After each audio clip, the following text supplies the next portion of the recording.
It's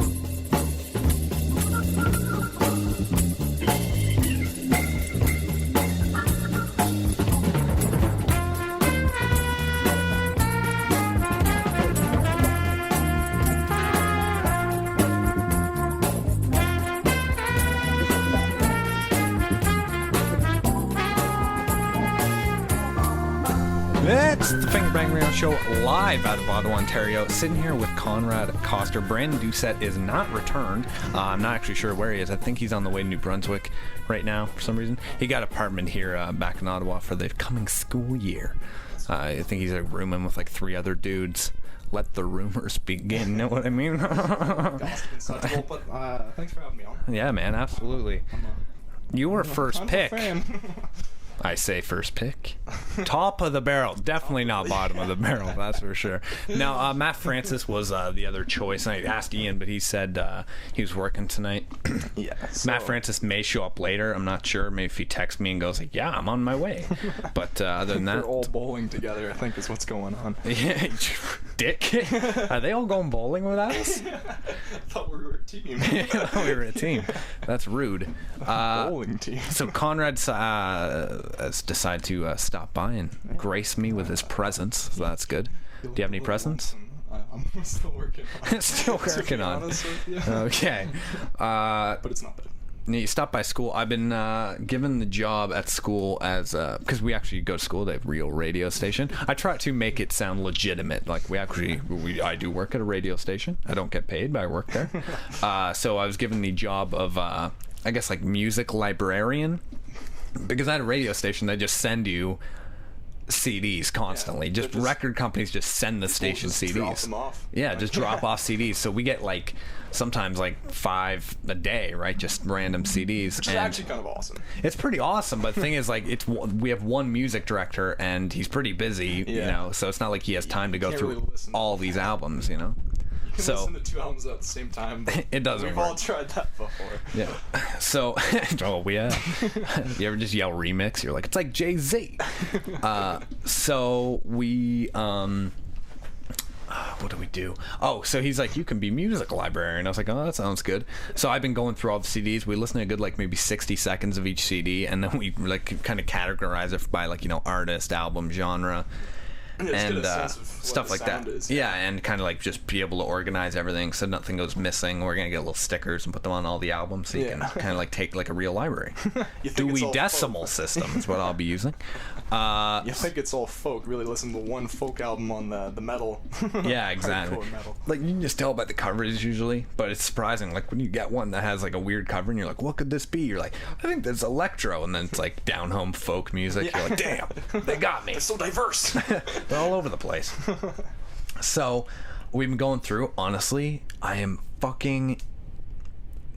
I explained earlier. It's like you watch American Idol and Simon Cowell, like I don't think he does a show, but just an example, he's like, you're rubbish and you're a piece of shit, right? And he's like, you shouldn't have come here. And at first you're like, you kind of feel bad for the people, but in the back of your head you're kind of going like, did not one of your friends go, hey dude, you're not that great, please don't embarrass yourself on live TV, or even the producers or anybody being like, hey, we're just putting you in just for a laugh. Yeah, exactly. Like, sure. When they were all snickering, that didn't mean like solid, bro. Yeah. Your cover of Over the Rainbow was gold.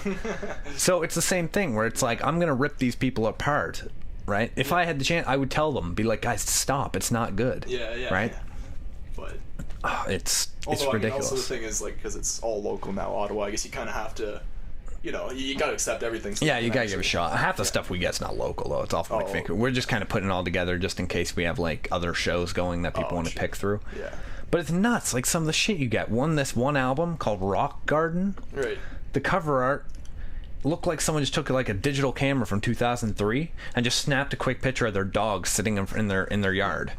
And there's like a stale like bird bath behind it, and like some weeds in the yard. Like it's not great. Garden of Eden or like something. It's there's nothing special. It just looks like someone was like, hey, do you want to see what my dog looks like? And took the picture, and just so happens to have grass in the background, and it's just one of those like. It just says Rock Garden. And it's like this really like it's like metal.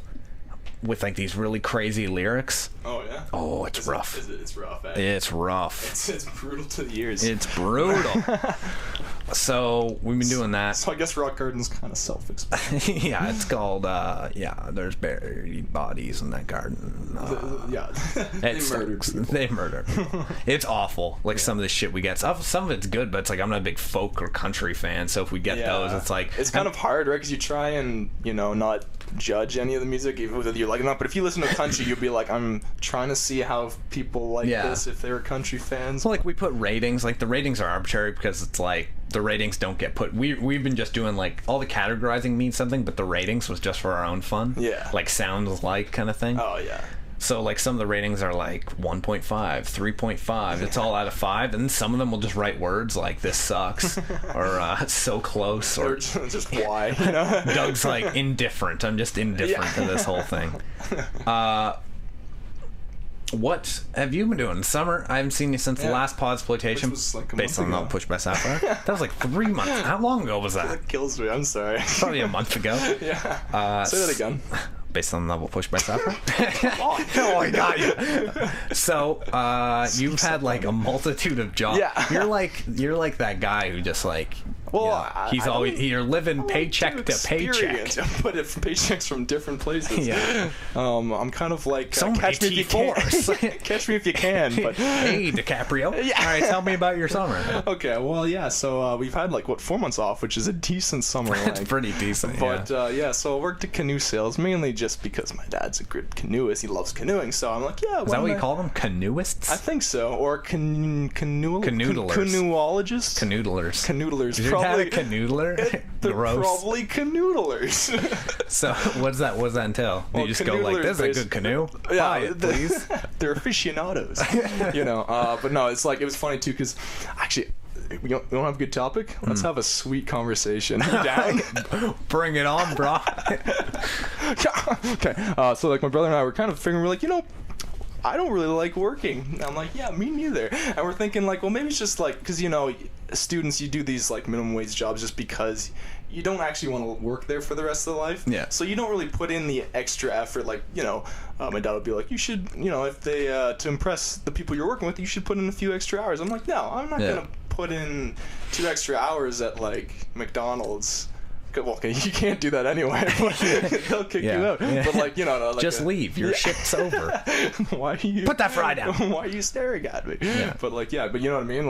The canoe sales saying they're like, hey, you got to take a notebook and write down everything you see, which is mostly canoes.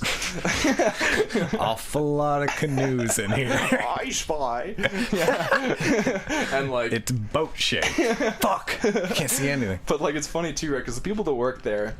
Everyone kind of does it, but they assume that you should just know all this stuff. To me, it's a kayak. They're all kayaks. So he's like, can you pick up the red Hobie in the back? I'm like, no. Okay, so I was like, I'm like, me and the other guy working there were like, well, first of all the names are at the top of the canoe, and they're, 16 feet long. So we're like, let's grab this one and throw it down. But anyway, so, you kind of look at these kind of jobs, you don't really... he wanted us to take books home with them and study them. You know what I mean? Yeah, like I get what you're saying. Where it's like, I don't want to take my... I don't care. You're like, if you fire me, well, it's a retail position. You don't want to do the extra homework of it. Because you don't feel like it's a job. Well, you can't move up in it. So why would you know what I mean? There's no incentive. But a lot of employers don't kind of think like that. Yeah. But yeah. So that one. But I got that job was interesting. Because, there's canoes, a lot of canoes, but the main part was basically, I only worked there for about 3 weeks. Yeah. But, things like, and it was kind of schemy. It was not fair. I am a child of the internet era, so while looking up pictures for their website, because they had none, I guess, they're just like, hey, you gotta find nice looking pictures. So I'm like, canoe. I Googled it. What else can I do? 15 feet long. But then I was like, well, I'll Facebook while I'm at it. They actually monitored the computer. How am I supposed to know? So they didn't like that at all. You're like, my friends have a lot of canoes. I'm looking for pics. Yeah, I wanted to share. Why did you write the status update? Fuck this job. Yeah. She poked me too. The boss poked me. Yeah. She's like, get back to work. Nice. Like a stick, like back to work. Not on Facebook. Oh shit, that's weird. Yeah, my idea was totally different. I thought she had a stick and she was like, get back to work, and like jabbed me in the hip. That would be way more fun. I'd poke her right back too. Knock it off, I say.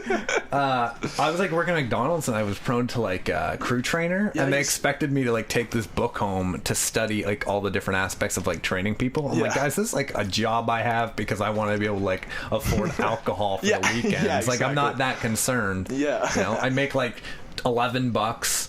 That's pretty solid. Like I don't need anything else. You know, and then you obviously it's not exactly fun. You know, like you've never really gone to one of those jobs in one day and being like, I can't wait to get to work. You know what I mean? It's just not one of those things. How long do you work at McDonald's? 3.5 years. 3.5 years. A lot of stolen No wonder nuggets. you were so cynical. Yeah, exactly. That's exactly what it is, right? Like I find I'm a very cynical person, but I think working in working you develop that. Yeah, I had that too. Like I'd never go into a McDonald's and like I would never like yell at a customer, at an employee, because I'm like, dude, I know exactly what you're going through, man. I know the pain. That's why when they're nice to me, I'm even more impressed. I'm like, holy, like you're actually being nice. Yeah. You must have just started your shift. Yeah, you're new or you're on something. You think you'd be nicer to people around the end of your shift because at the start you're like, I got another 12 hours of this shit.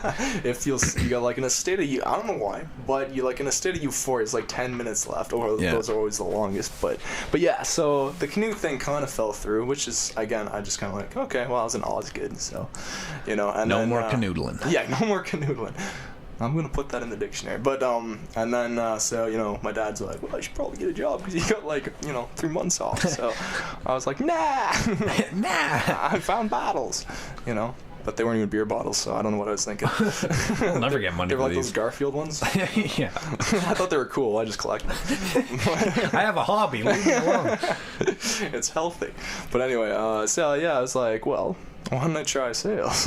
People, so we went to this Canadian property, started selling it up on the internet, and they're like, yeah, you should come by. I'm like, must have a glowing resume or something. And then later, of course, I find out that they accept absolutely everybody. Yeah. Because most people just drop out after the first day, which is what I did. Mm-hmm. You have to lug around like a 900-pound cart, and I'd never seen this before.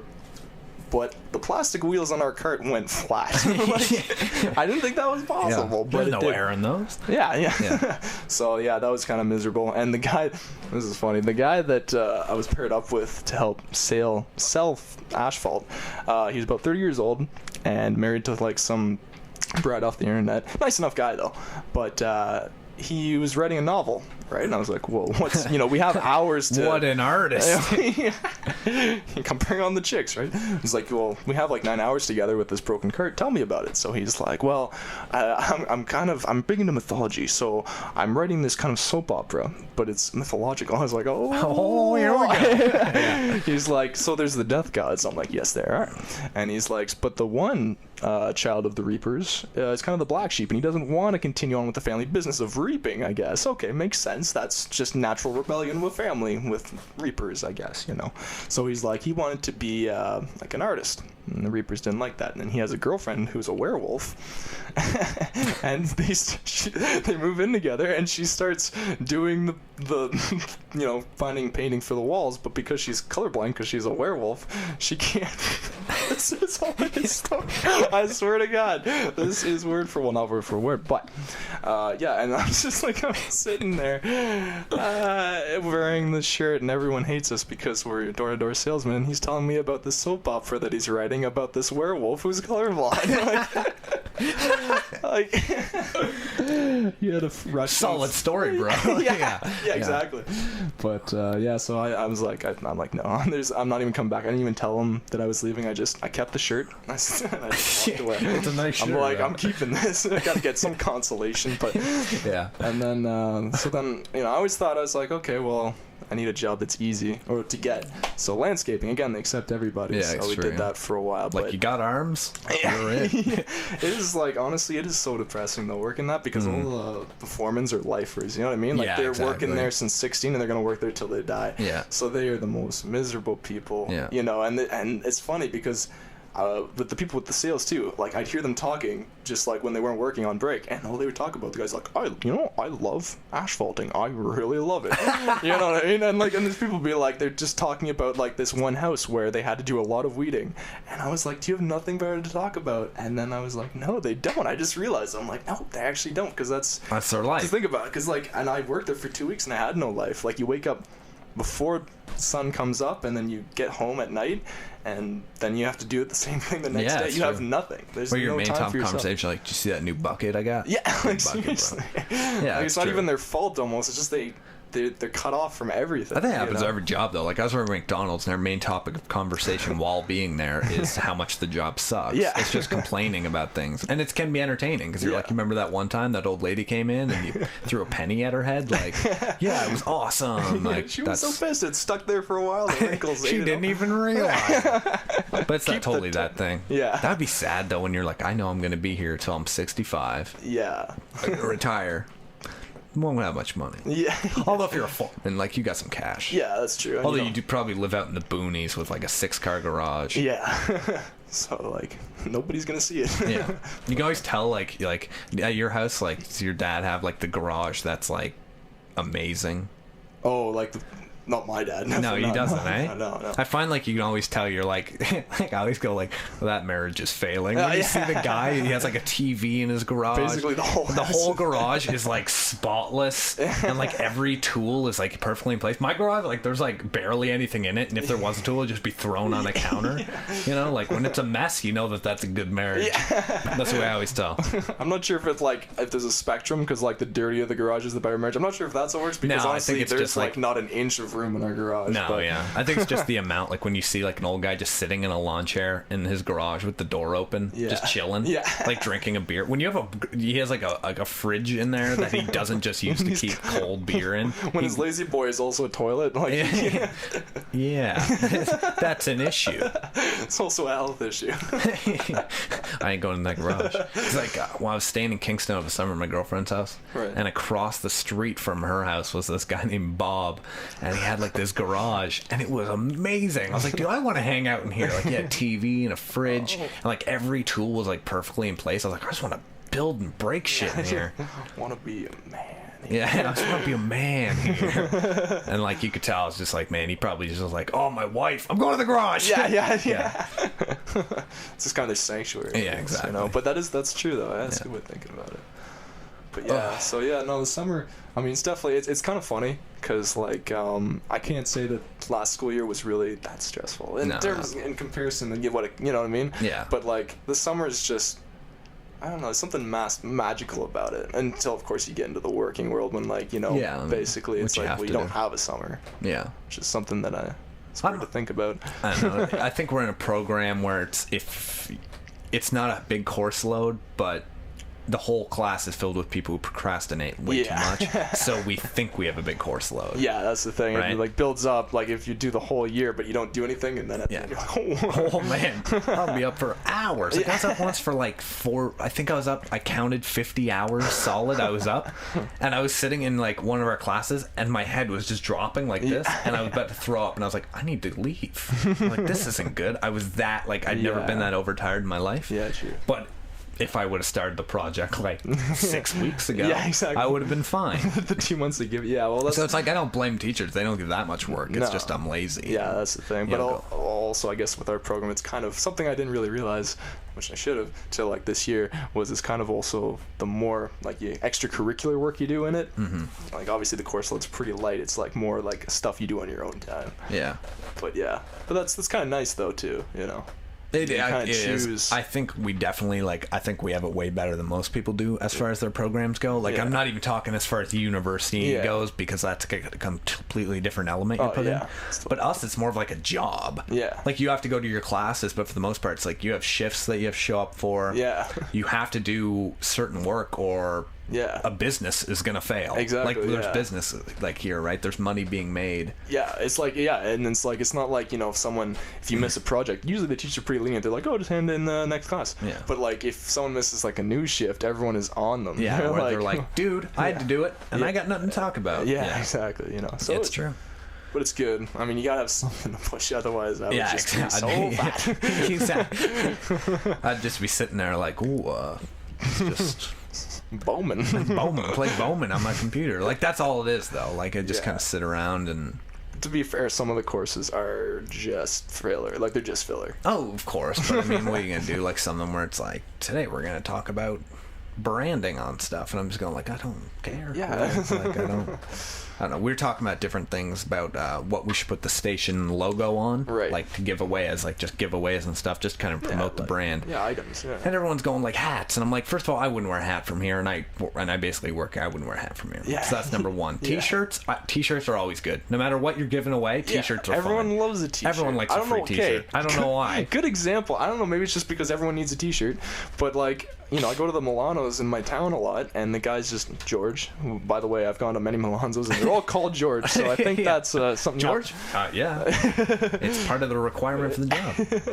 Lebanese and George. But like, yeah, and you know, we go there all the time, and we kind of like have this rapport with them, which is I don't know how it happened, but we're good. We're probably their best customers. But one day it was like Canada Day or the few days before, and they're just like, hey, you want some T-shirts? And they're probably thinking like, well, these guys, these morons are gonna wear it like all the time because you know, and it's gonna be free advertising. People are like, yeah, like we just got Milano shirts. All our friends are gonna be so jealous. Like, yeah, exactly. It's like, check it out, man. These sweet threads. It's got the number and it says Happy Canada Day on it. Yeah. No, I love there's something about free T-shirts I like, because even if you don't, you just wear them around your house or like when you're cleaning shit. But we were talking about what would work. First of all, it's a station whose demographic is like guys who are 18 to 25. Yeah. So I was like, okay, what should we give away? People are like lip balm, which I was like, that's fine. If someone just handed me lip balm, I wouldn't be like, no thanks. I'd be like, sweet, free shit I can throw in my bag, right? Yeah. Keychains is stupid. Yeah. Nobody uses keys that much. Most students don't have cars. Yeah. What are they going to put keychains on? Students don't have houses. Yeah, I'm going to put it on my backpack. Like, no. Yeah.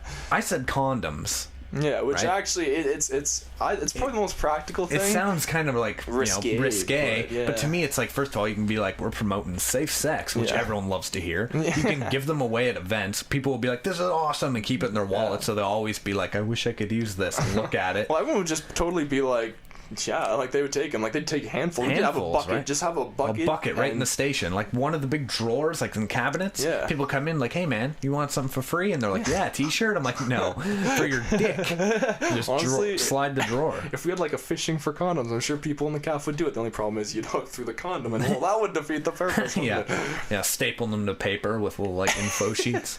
Like, I'd be so down though. I think it's a brilliant idea. It's so perfect for the demographic. It's a bunch of kids who want to have sex. Yeah, exactly. At least make them be safe. Yeah, and then maybe they'll listen to, like, it's gonna be subconscious, right? That's all most of the guys, 18 to 25, they think about sex every 7 seconds apparently. So they're gonna think of CKDJ every 7 seconds. Exactly. Right? That would be the pitch. That's the pitch right there. When we're promoting it to the sales, we'll be like, it is a new study says that men think about sex every 7 seconds. That means they'll be thinking about CKDJ every 7 seconds.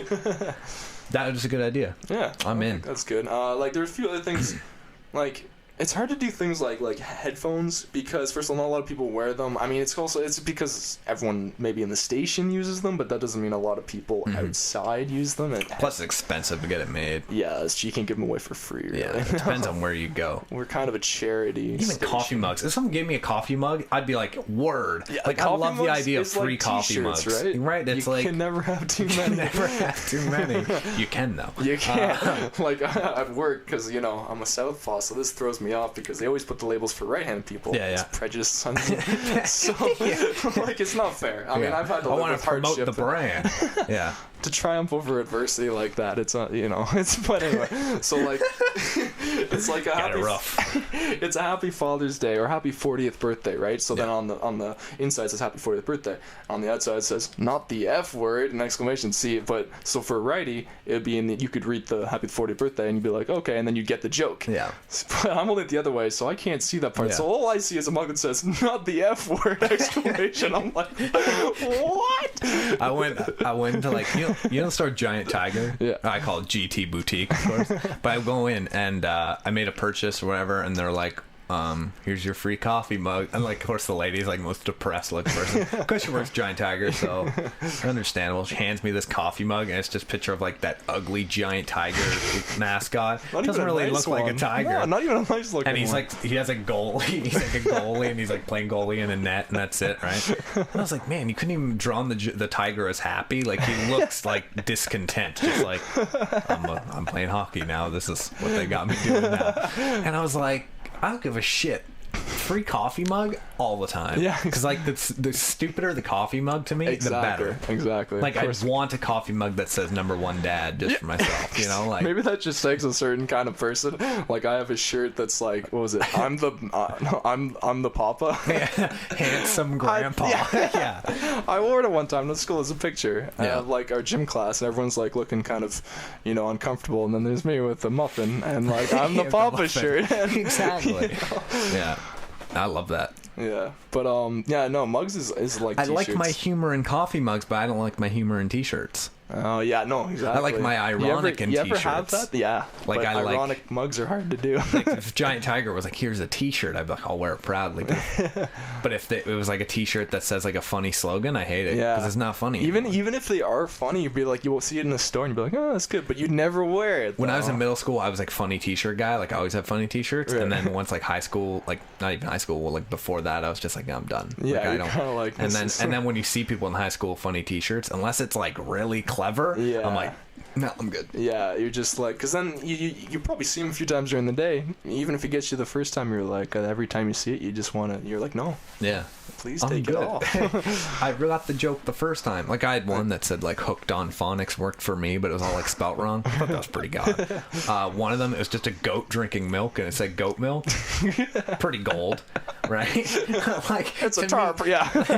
Right? Like, I like that kind of joke where it's like not like it's implied like that. It's funny. Subtle pun or something. I saw one at Walmart, and it was like a for sale sign that says sister for sale. And it was just like, yeah, you're like, 30 years is too old for that, and I'm 20. My sister died. But yeah, like, it doesn't work for me. Not laughing, yeah. Nobody's laughing now.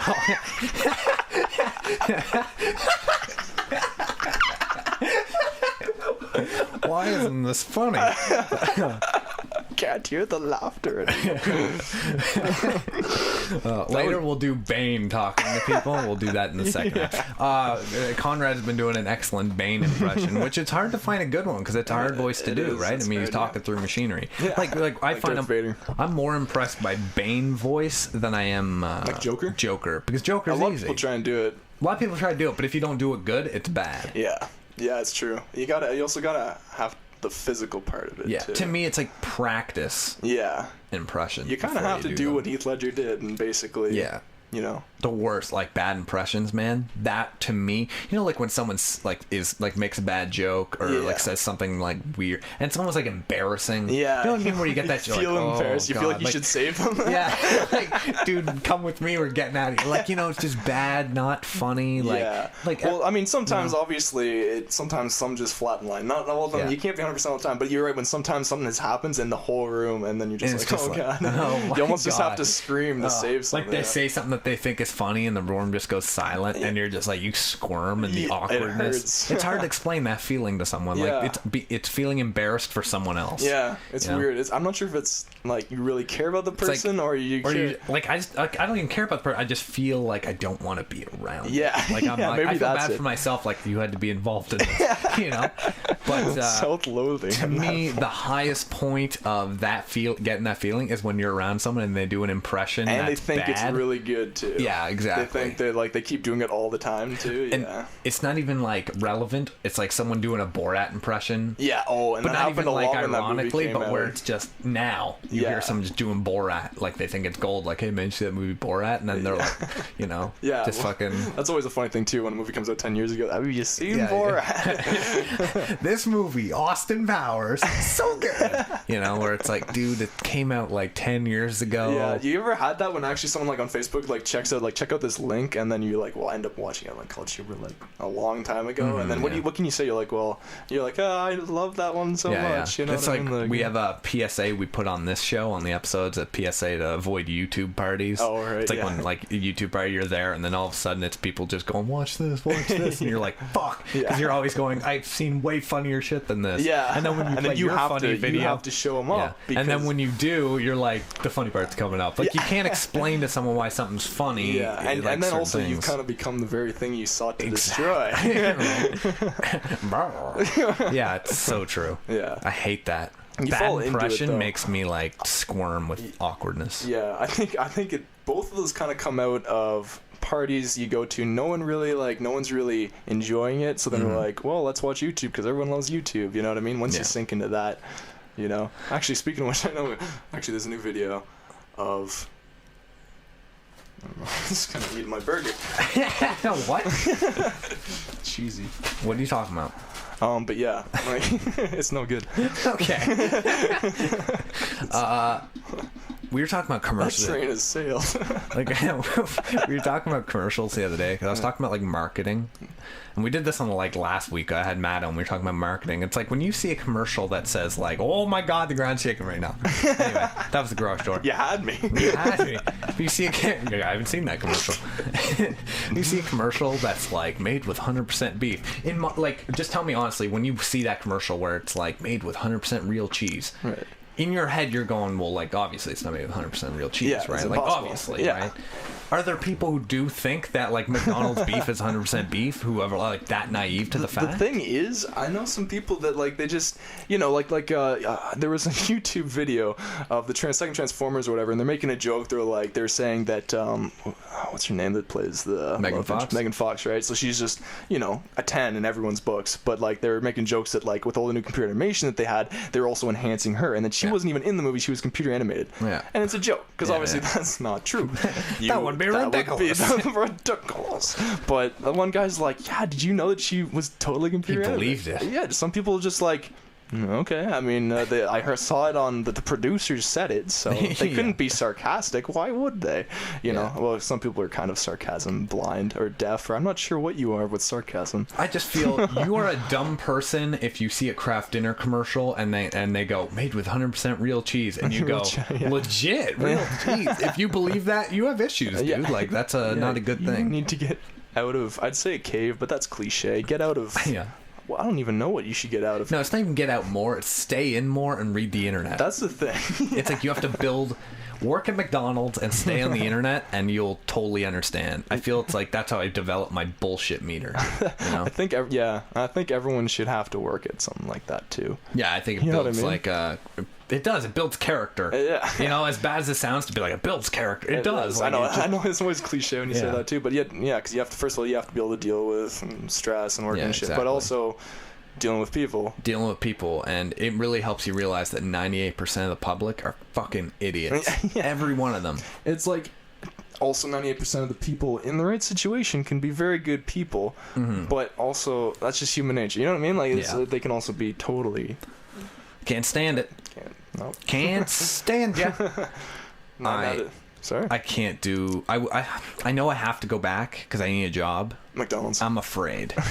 Because every once in a while I'm like, it wasn't that bad. And then I remember little things that annoyed me. Like, man, you know how you have to put the stickers on the burger if someone changes something on the burger? Yeah. I don't want to have to do that. Yeah. And that's a reason not to go back. Because it's one of those little things that's like, it's not a big deal, but it annoys the fuck out of you when you have to do it. You'd like to just think you're like, I think there should just be the people, for instance, the Megan Fox, they should be the ones that have to work McDonald's. Yeah, get their life together. Yeah.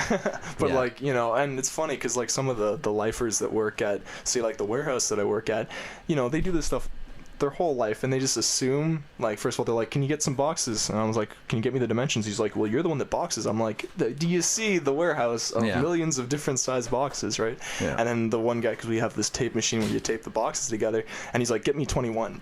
And like, you know, and this guy just assumes he knows 21 inch tape, but you know, he's been asking me all day, get me 15 of these boxes, get me, you know what I mean? But like, they do that stuff. They just don't think the way, because, you know, maybe it's, my family's always been like, we have a very, grammatical way of thinking where it has to make sense. You have to like specify. So if you just say like give me 21, I'm like I don't know what you're saying. Like finish your sentence. What do you want me to do? You know what I mean? Like it might come from like I have a feeling if I met your family, they're probably pretty like they might be weird. Yeah. But I feel they're normal. They're a lot like me. Do you know what I mean? Like they're normal. Like they just think pretty regularly though. Yeah. They don't go and do crazy shit. Yeah. They're not like. You know what actually, I mean? My parents are like the most chill, most chill thing, people right? Like you've my parents, same met. way, where it's like they're normal. Yeah. And I always thought like we're normal, but maybe it's abnormal to have a normal family. Maybe like I always fear that maybe my family's too normal because there's nothing strange about my family it's just at all. You know what I mean? We just kind of like everything just happens, whatever. Yeah, everything's good. It's not like any crazy family reunions like there's a fight breaks out or anything. Right? Like I don't know, and not even like there's no like incest or anything. Look at my webbed hand. But like not even distant family, just like my immediate family. Like it's odd. Yeah, no, I'm the same way. Yeah. Well, there's probably... I think, though, my family is incredibly cynical about everything. Right. Like, we'll watch the news and just make fun of everything we see, right? Like, that old lady was old as fuck. Like, you know what I mean? Like, we'll just make fun of everything we see, right? Maybe that's the kind of family. Like, my family does it, too. We'll go watch something and, like, the news, and, like, it would be, like, CTV, and they'll be talking about some, controversy with two guys getting married. Yeah. Right? And then they'll interview gay people that were upset about something that some guy said, but they picked the most flamboyant gay guy, and we watched didn't do it right. But he saw it and he's just like, but he was like talking about the gay people and how like their costumes didn't match or whatever, and we're like, was this honestly the best gay person you could find? You're not helping the cause, dude. Yeah, it's so true. You know what I mean? So we'd make fun of that stuff. I'll just sit there and I'd be like, hey, watch CTV News. I heard they have the same 3 stories again. Old lady dies in house fire. OC Transpo sucks. It's the same shit every time. I don't know. I think it's just my whole family's just so cynical. Like all we do is just judge all day. Like people that aren't used to, especially our family. My family is so sarcastic. Yeah, exactly. And I'm used to it, right? So like whenever someone's like, I can. So like I could get it, but like people that come in, like basically 99% of anything our family says is sarcasm. Mm-hmm, yeah. But people don't get that, so they're like taking all this stuff literally, and they're like, what the fuck? It's weird, right? Like my family is most sarcastic. Like I went out to pick, like years ago, I went to get my high school tux for prom. Right. And they put on the like demo jacket just to get my measurements and stuff, and of course the demo jacket comes up to my elbows because it's like built for normal people. And my mom's like, man, I shouldn't have did all those drugs while I was pregnant with you, like out loud, just like saying it to the air. And like the lady's just like shocked, like her face just drops, like oh my god, I'm fitting a correct baby for a tux. And I'm just dying laughing. Yeah, that's the thing, like, right? And like people don't have that. It's funny though, because then like it's not like maybe you're just not expecting someone to do that. If I was working as a tailor or something, and then some customer, I always love the customers that are sarcastic as me, and then they say something funny, and then we're like, and then we get along, we start goofing around. It was funny because I went to like Walmart, and like I kind of have life ADD stuff that's just like I always like to shake up the status quo because stuff bugs me and just bores me. Banal. So like we went to Walmart and I'm at the cash and I'm just buying like something I don't remember. Yeah. And then like I saw one of those Cosmo or something, or like Macaulay Culkin's on heroin. And it's a really funny picture. Like the Inquirer. The Inquirer. The most sketch, right? And I was like, so I was talking to the cashier. I'm just sparking up a conversation. I was like, do you see that? Like Macaulay Culkin, the guy from Home Alone. Yeah. He's on heroin, but I had to pick the one guy that was a huge Home Alone fan. Like he's like seen all 3 movies. He's like, actually I could believe it. And then I was like, but have you seen the second one? He's like, yeah, I own it and I have it on Blu-ray. And I'm like, oh, I haven't seen like any of them. I was joking. The best, like, I love when you hear sarcastic people in public and you get it. Like this one guy, I was getting my haircut and it was years ago. Like I was like pretty young at the time. Yeah. And there was these like 2 teenage guys and they're talking to the hairdresser who worked there. It was like a friend of theirs. Right. And one of them calls her a smarty pants. The other guy just stops and puts down whatever he has and looks at her and goes, "You have Smarties in your pants?" And he's like, and I just start dying laughing. He looks at me, he's like, "You like that one, do you?" And it's like, that's the kind of people I like in this world, where it's like you get Yeah. everything's funny. Like It's everything's funny a too. joke. It's kind of almost like a brotherhood, because instantly you can get it and you'd be like, I know You're like, you. I bet I would enjoy hanging out with you every day, because it's like I get exactly where you're coming and plus from. I always just love the deadpan random humor. That's yeah, my like favorite. the stop and look up and say something like, or like that. I don't know. I don't know. It's very strange. Like I'd go to friends' houses when I was really young for dinner. And it was like nobody talked to each other. Yeah. Nobody said like I don't even know. I've never met your parents, but I guarantee if I sat with dinner at your parents' house, everyone talks. Yeah. Everyone's constantly talking. Yeah, right? we were talking about like you just go off. You know what exactly. I mean? Like, yeah. And then we were used to it, and that's why like growing up, we were used to all this stuff also, because like I don't know if you know this, but I was homeschooled actually. Yeah. Oh, you know that? No. Oh, you just didn't seem surprised. You're like, well, Sure. yeah, you're fucked up. So like, Obviously. But like, so it was nice in a way, because like obviously you're living like you see your siblings all the time, and I have 2 siblings, so you get used to, well, first of all, we socialize probably a lot more than actually most people, because you're, but then also it's funny because we all watch the same stuff together. Yeah, you all have the same references. So even though like it's funny, like me and my brother, like we've all played the same video games, we played like all the same Fisher Price, we can quote Fisher Price and the other guy will start laughing because he'll know. Exactly. Like it's ridiculous, down to like, we'll make a noise and we'll be like, that's from that movie. It's we have our own language, and then people like they're totally lost. Like that's why it sounds weird, but it's like that's why I enjoy being around you, because like I'll make like a Sandlot reference, and you're making like me bashful. like I'll sit there and I'll go like I'll be like, you're killing me, killing me, Smalls, and you'll be like Sandlot, you know what I mean? Just like anything, you know? Like when I was like Pentaman, or just being like at the most, like that kind of thing. Be able to do that, like exactly. That's awesome. I think it's all about finding that. It's like also though, I found that I was always the kid who could watch stuff over and over again. Yeah. I always was kind of like, I've seen, Sandlot, like, not just as an example, like this with like so every movie, times. like, like 1,000 times. Well, if it's a good movie though, I don't mind watching it over and over again, you know what I mean? Like, but I know what you mean about like even like little sound effects that people will do. Yeah. Like my brother will trigger, we'll just be like, we'll be looking at something and something will remind us of Prometheus. I haven't seen Prometheus, but then one of us will be like, from this trailer, and then we'll start laughing and start doing it. Like, I'll just do like Inception, like the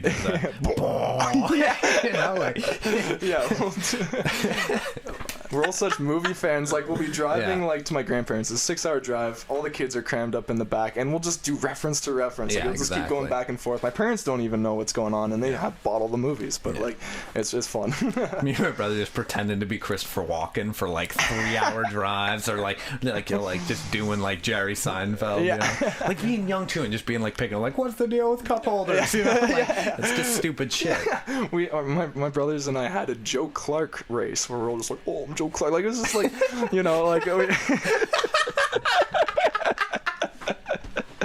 the only channels we have is CTV and CBC. We watched a lot of Air Farce and a lot of Canadian political satire. We knew a lot. Like Rick Mercer's God. Everyone's like, who's Rick Mercer? But like, and then I was gonna say like, and we could just do like, anything, and someone will say something like a quote and we'll finish it. Yeah, it's funny. It always blows me away though, like someone was saying, I was watching that thing I was telling you about earlier, Talking Funny. It's Ricky Gervais did one episode of this show where it was him sitting in a round table discussion with Jerry Seinfeld, Chris Rock, and Louis C.K. Of course, like the biggest comedians like of all time, right? Like some of the biggest. And he goes, Louis C.K. says something like, do you remember the time you met another kid who was funny? You know what I mean? And he's like, yeah, that was weird. And you were like, you just grabbed onto them like, you're funny too. You're like, I'm never letting go. Yeah, I'm never letting go. And it's like, it's... That was always, that's kind of funny. That's kind of unintentionally, that's kind of just gravitated towards, also because like I was homeschooled, so like didn't get the whole elementary thing. So like when I did go into high school, well, it was basically just the people I knew from like scouting. But like, you know what I mean? Like, and then like I found this guy who'd like I don't know, like at grade 10, he was sitting behind me in the bus, and then one time he was just like doing like a frog face, and I'm like, we're friends. I like this. But the same goes for like when I met Brandon, of course, the other co-host of the Fingerbang Radio Show. He should be returning soon. When I first met Brandon, like that was years and years ago. But over the years, the reason I kind of stuck to Brandon so much is because I found him funny. He gets it. Right? Like, I need to be around someone who, when I make a reference, they get it. Yeah. You know? See, like, I mean, you can do some things like, that's kind of actually how I started off, because it wasn't like how, because you know how some comedians, they'll talk about, oh, they always like, how'd you get to be a comedian and stuff, and they'd be like, well, we had a lot of family issues, I always wanted to like make my mom laugh or something. That's For us, it was just like, we watch movies all the time, and we'd always watch comedies, right? So then we're like, this is awesome. And when you start off, you obviously don't know how to come up with stuff, so you just quote from all these like corner gas and stuff, and you try it out on your friends in elementary school, and then you end up making stuff. But like, so then I think every comedian starts by doing other people's material, right? Like, if I can do it as well, if I can emulate how funny it was to watch it, the real version, then I understand why it was funny. Yeah, exactly. And then once you get that, also, then, I mean, it's different from some people. You say, like, this comedian couldn't do that bit, but that comedian did. Like a musician, too, but then they can do their own thing, right? Yeah. Which is actually why it's kind of an art form in a way. Is, like, you know what I mean? There's a very fine line. I think it's a very difficult job to get into. Yeah. It's a very difficult thing to hold. Yeah. Because, like, it's hard to explain where it's like, with a musician, it's not even like, I find with a musician, it's like you can have an album, right, that has one good song on it, and people will be like, oh, he's awesome, he has that, you know, like, he does. Gautier is like the biggest band in the world exactly, right now. Right? And it's like, really, can you name more than one Gautier song? No. But I find with comedians, you can have one great joke, but if all your stand-up sucks, but you have one great joke, and people aren't still going to be like, oh, remember that one joke from the guy. Exactly. Remember that guy? I remember his name because he had that one great joke. I think it's a very demanding business to get into. I think it's weird because it's kind of like the independent contractors of entertainment, you know what I mean? Especially stand-up, because like they're entertainers, that's all they do, but because they're just themselves, you know what I mean? It's like being an independent contractor, you run your whole business, it's basically their own business, their own label, but you know what I mean? It's kind of weird. You write for yourself, you perform for yourself.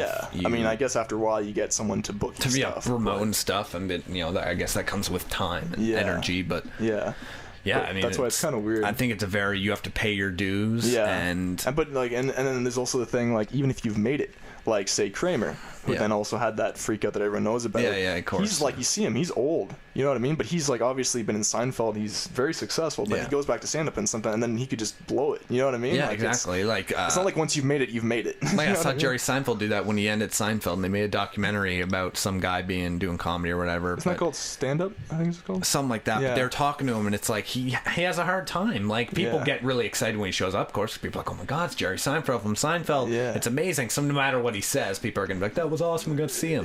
But to actually do good stand-up again, I mean, it's still... it's like, you got to get back into it like anything. I mean, it's like, it's not like riding a bike. No. Right?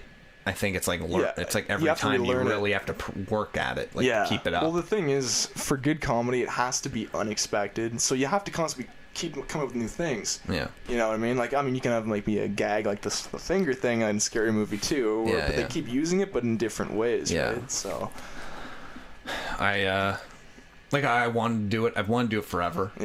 I know I'm going to eventually. I have so much stuff written and put away, and like, I plan doing it within the year. But at the same time, it's...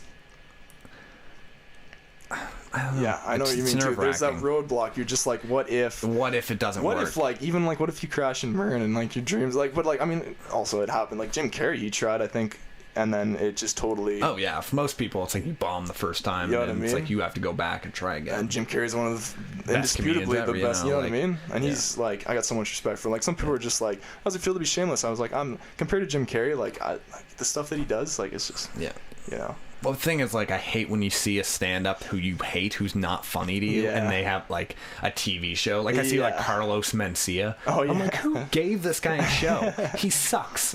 George Lopez? He's got his own late-night talk show or something. He has a late-night talk show and a sitcom. I'm like, off jokes that are literally like, hey, like, I always say, like, every one of his jokes is the same. It's like, all these kids, they have iPods now. Remember when we were younger, we didn't have iPods. We had cassettes. And it's like, that's not funny. It's like, they're like, oh, it's funny because I'm old and I was dated. You know what I mean? Like, exactly. Like, there's a difference between Jerry Seinfeld doing observational comedy, like, which isn't it funny at this, and just pointing out the obvious about things, you know? Yeah, there's this fine line, but then it also makes you think, wow, I could do this. But then, you know, like, Yeah. It's like, if I want to do it, though, I'm not doing it for I want to do it because I want to do it well. Yeah. If you're just going to... You can't half-ass it. Yeah, I wouldn't be able to. No, I'd feel like if I wouldn't be able to do, like, hack jokes and then be like, I'm good. Like, I'd be like, no, I hate myself for doing this. That's why I always wonder, like, comedians, even when they do, like, a bad movie, and they know it's bad. Like, I'm thinking, like, Jack and Jill. Yeah, exactly. Adam Sandler actually had some really funny stand-up. Yeah, back in the day, like, he was big for it, too. Yeah, but that's how he got big. But, like, I wonder, like, I mean, obviously, for actors, and people don't always get this, it's a job too, so like, well, do one for the money, do one for yourself or whatever, exactly. Right? So he probably just had to do that, but like at the same time, like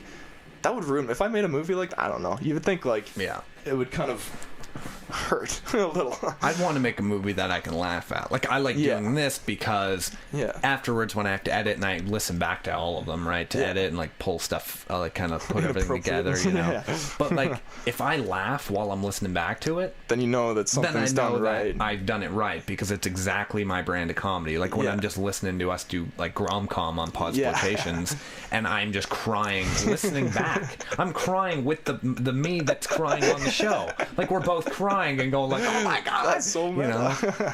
Yeah, exactly. And I'm listening back, I'm like, I could have said this. Oh, you know, I could have did this. This would have been funny, you know. And I think that's how you develop. Like to me, a lot of my jokes are developed right here. Yeah. Like so I'll listen back, someone will say something, and I'll be like, there's a joke in there, and then I'll work it somehow. You ever had that? That kills you. It's funny because like sometimes, you know, a situation, it's kind of a sickness almost, like at work I'll be good because I have nothing else to do at work, so the only thing that keeps me sane, I'll be constantly thinking, I'll be going through things, I'll be like, I should have done that. Yeah. You know what I mean? No, it's true. And it's not even just with comedy, it's just with other things in general. Yeah. But like, well, that's also another thing, and my brother and I talked about this because we kind of like have this anxiety where like if we aren't moving somewhere, we start going crazy. Yeah. Like because like I'm at a warehouse and I'm surrounded by people that are going to be doing warehouse, making boxes for the rest of their life, and it makes me go crazy. So if I don't at least have my brain thinking of cool things that I could do or something, I'm like I can't stand it. Like, I can't turn off.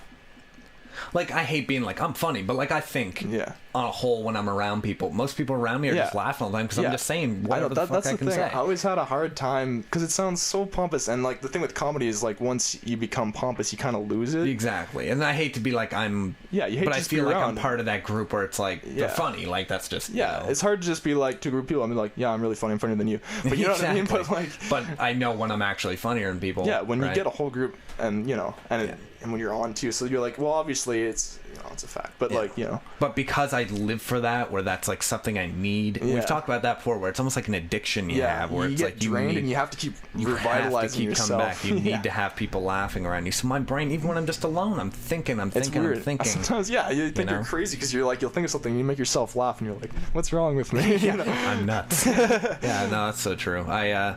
Got a problem. At the same time, though, I think it's healthy. I think a lot of, in other people's eyes, it'd probably be like a problem, but like honestly, I wake up in the morning, and because I have that stuff that I could work through, like you can use your brain, then you can keep coming up with things.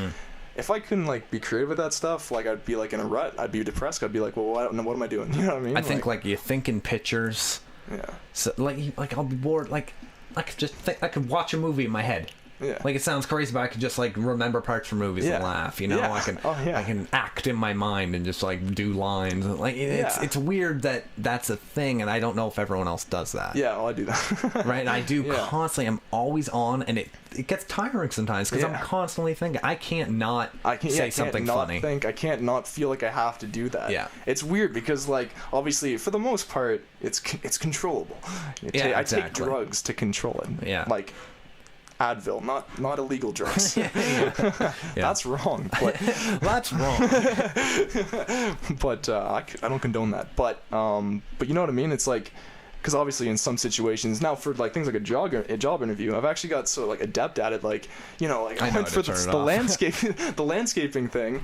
You know, it's not exactly a job where people like to be goofs a lot. Yeah. But you know, we're having a thing, and then he's like, "Oh, you play guitar?" Because it had in my resume, and I was like, "Yeah, I play guitar." And I was like, "Actually, I have my stuff in my car right now. I want to go get it." And you got an outlet? You got another? I'm gonna play you something. And he had a good laugh about it and stuff. So I think that, and he's like, "Oh, I like this guy." Yeah. You know, makes, because like they say, interviewers are more like really nervous, right? They just want to get somebody. Yeah. So like if you can kind of make them feel relaxed around. So that I've kind of found out that actually in interviews that actually is really useful. Other situations, maybe you're like around girls, especially with a lot of the humor I like that they don't. And I can't turn it off. Yeah. I'll always be that way. Yeah. Where it's like it's an addiction. It's an addiction. I think it's probably the best of addictions because I'd say for the no most one's part, hurt, everyone's happy. Yeah, that's the thing. like yeah. Well, that's the thing. I mean, to get really deep here and philosophical, I kind of believe, to me, it's the meaning of life. Because if you think about it, there's no greater thing that like unites people more than laughter. Everyone can relate to it. If everyone finds this funny, then they all relate, and for that split second, they forget all their worries. Yeah, pain, exactly. fears. Everyone's like loves. They're just the high. Like it's a natural high. You go to see stand up, and there's a guy just killing, making joke after and joke. Everyone in the audience is like, is dying, and everyone gets it, and everyone just. It's very strange. Yeah. It is definitely like to me it connects everybody more than anything else. To me, after drawing faces and shit, it's the hardest art form. Like I mean, maybe there's a lot of talent in like drawing a perfect face and shit, but like to me, it's like there takes a lot of skill into relating to someone so good. Yeah, I'd say another reason why I like funny people or just comedians, right, is because you have to be so in tune with the ways humans work to be able to make them laugh. You have to know what makes them tick, right? So then to know that, they're just very aware people. They don't do things that bug me. You know what I mean? Like when people... I've always said I think stand-up comedians are probably the smartest people. Honestly, maybe not the most, like I wouldn't say intelligent. Yeah. There's a difference between like I can do real good math and shit. Yeah, exactly. Socially just very aware, where it's like you see the I feel like I can see the bullshit and everything very well. Yeah, okay. Do you know what I mean? Right? Yeah, like, my brother and I had this conversation bullshit. yesterday. We were driving back because I went to get a camera and I got Guitar Pro 6 instead. Yeah. But like it's a good program. But sure. Well, but yeah, 5 was better. Anyway, I don't like to get into this. But it's not the time or the place. Oh, please.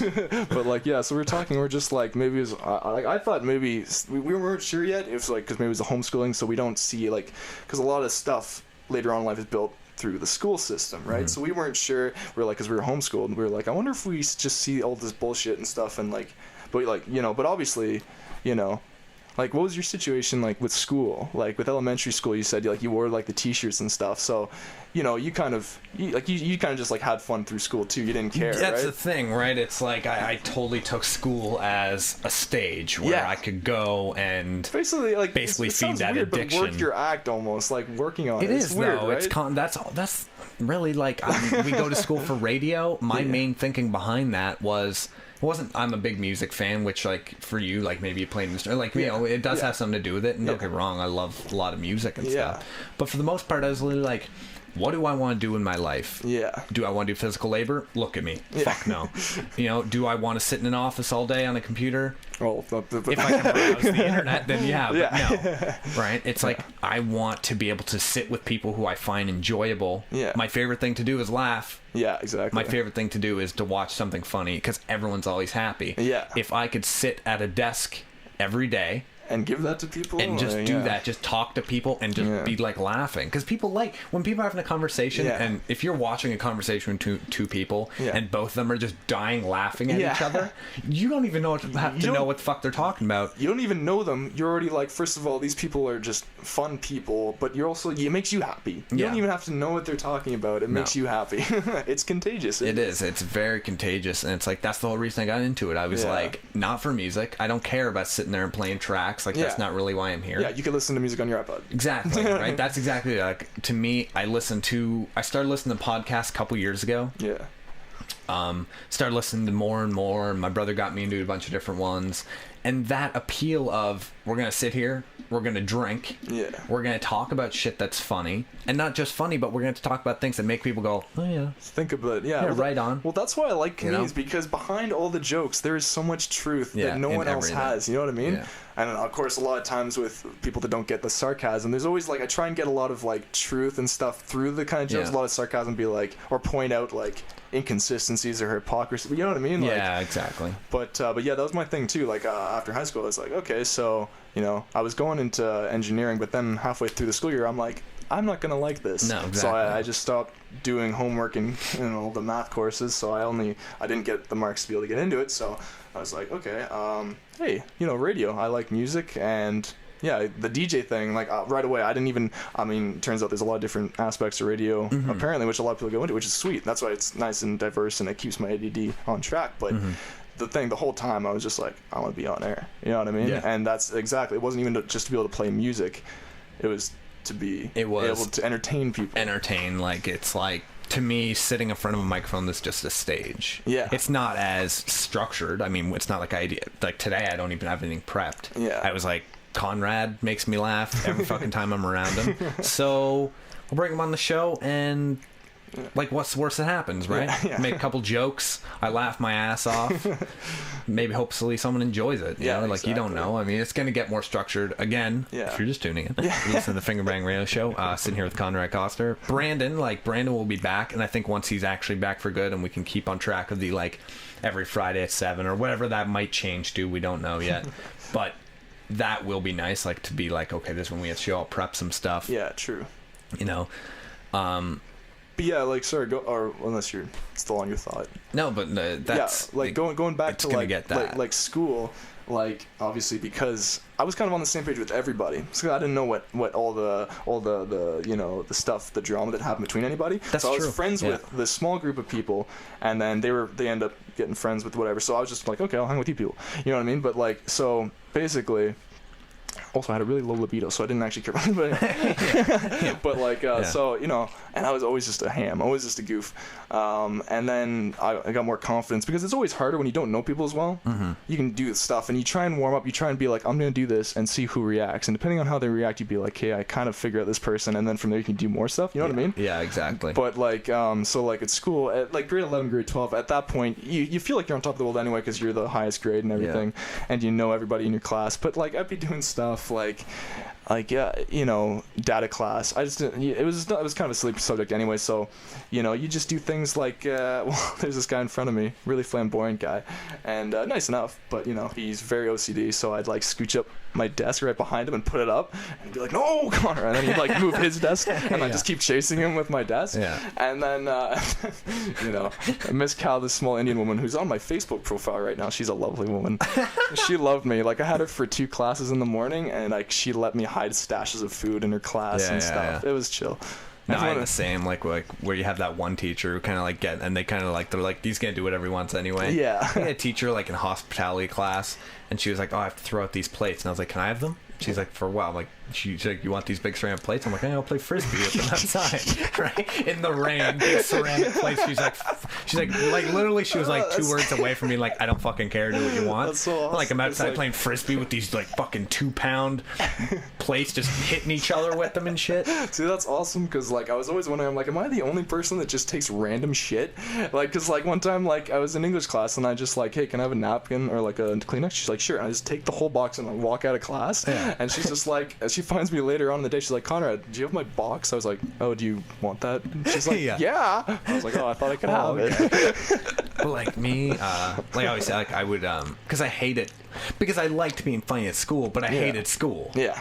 I fucking hated school. Well, that's why I had to do that, right? because I had a release from the school, right? So I was, and I wasn't really like a troublemaker, like at all. Yeah. But I would just like constantly, like I would steal everything I could. Like I have like piles of textbooks in the basement from school, and to me, I always justified it in my head as like, well, they made me go to school, so they owe me. They owe me, and I'm gonna take payment in the form of textbooks. I'll probably end up just giving to Goodwill one day, you know. Pathological chalk stealing. I boxes of chalk. I would just go and be like, hey, cool, chalk, and go in the closet, teacher's closet. I would open it up and be like, what do they got?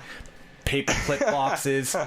Chalk, just steal everything, because I was like, I don't care. Yeah, no, that's the thing. Like, I'm like, this is a stupid public school. The teacher's an asshole to me, who's like the nicest kid to everybody. Yeah, like I'm friends with everybody. There's nobody I had a bad side with. Right. That's it. So it's like, funny, if you're gonna make me go to school and be such a shitty person to me, well, go fuck yourself. I'm taking whatever you got. See, it was kind of funny because I had the same situation. I always like just wanted to be a ham, so everyone likes them because they're just like, oh, chill guy. But depending on like, you know, even if they're still like, I don't hang out with you like after school kind of thing, they're still like, oh yeah. So then we have fun in class and stuff. You're right. I didn't have a problem with like anybody. Yeah. But like I do stuff like Mr. Mosgrove's really chill English teacher. And do you notice how all English teachers Are kind of chill. Oh, they're chill, but they're really fat too. I didn't have that. No. Oh, we had a lot of fat.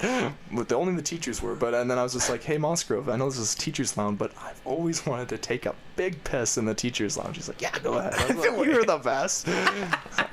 I couldn't help myself. I did a little bit on the lid. I'm normally pretty good with accuracy, but it was the teachers' lounge. It was mostly to get back at my civics teaching. I was a little nervous. But yeah, just stuff like that, and like that shark present, like data. My crowning achievement, I don't know if this is a good thing or a bad thing, but I consider my crowning achievement our final project. I'm not, it was supposed to find statistics on something and analyze it with the math we learned that year. Yeah. So first thing, I've heard this story like 5 times. And I'm always like, do it again. It's funny. First thing that comes to my head: shark attacks. People need to know the chances of getting attacked by a shark. Yeah. It makes sense. So, I was like, Miss Cock can do shark attack. She's like, oh, Conrad, yeah, okay, you can do it.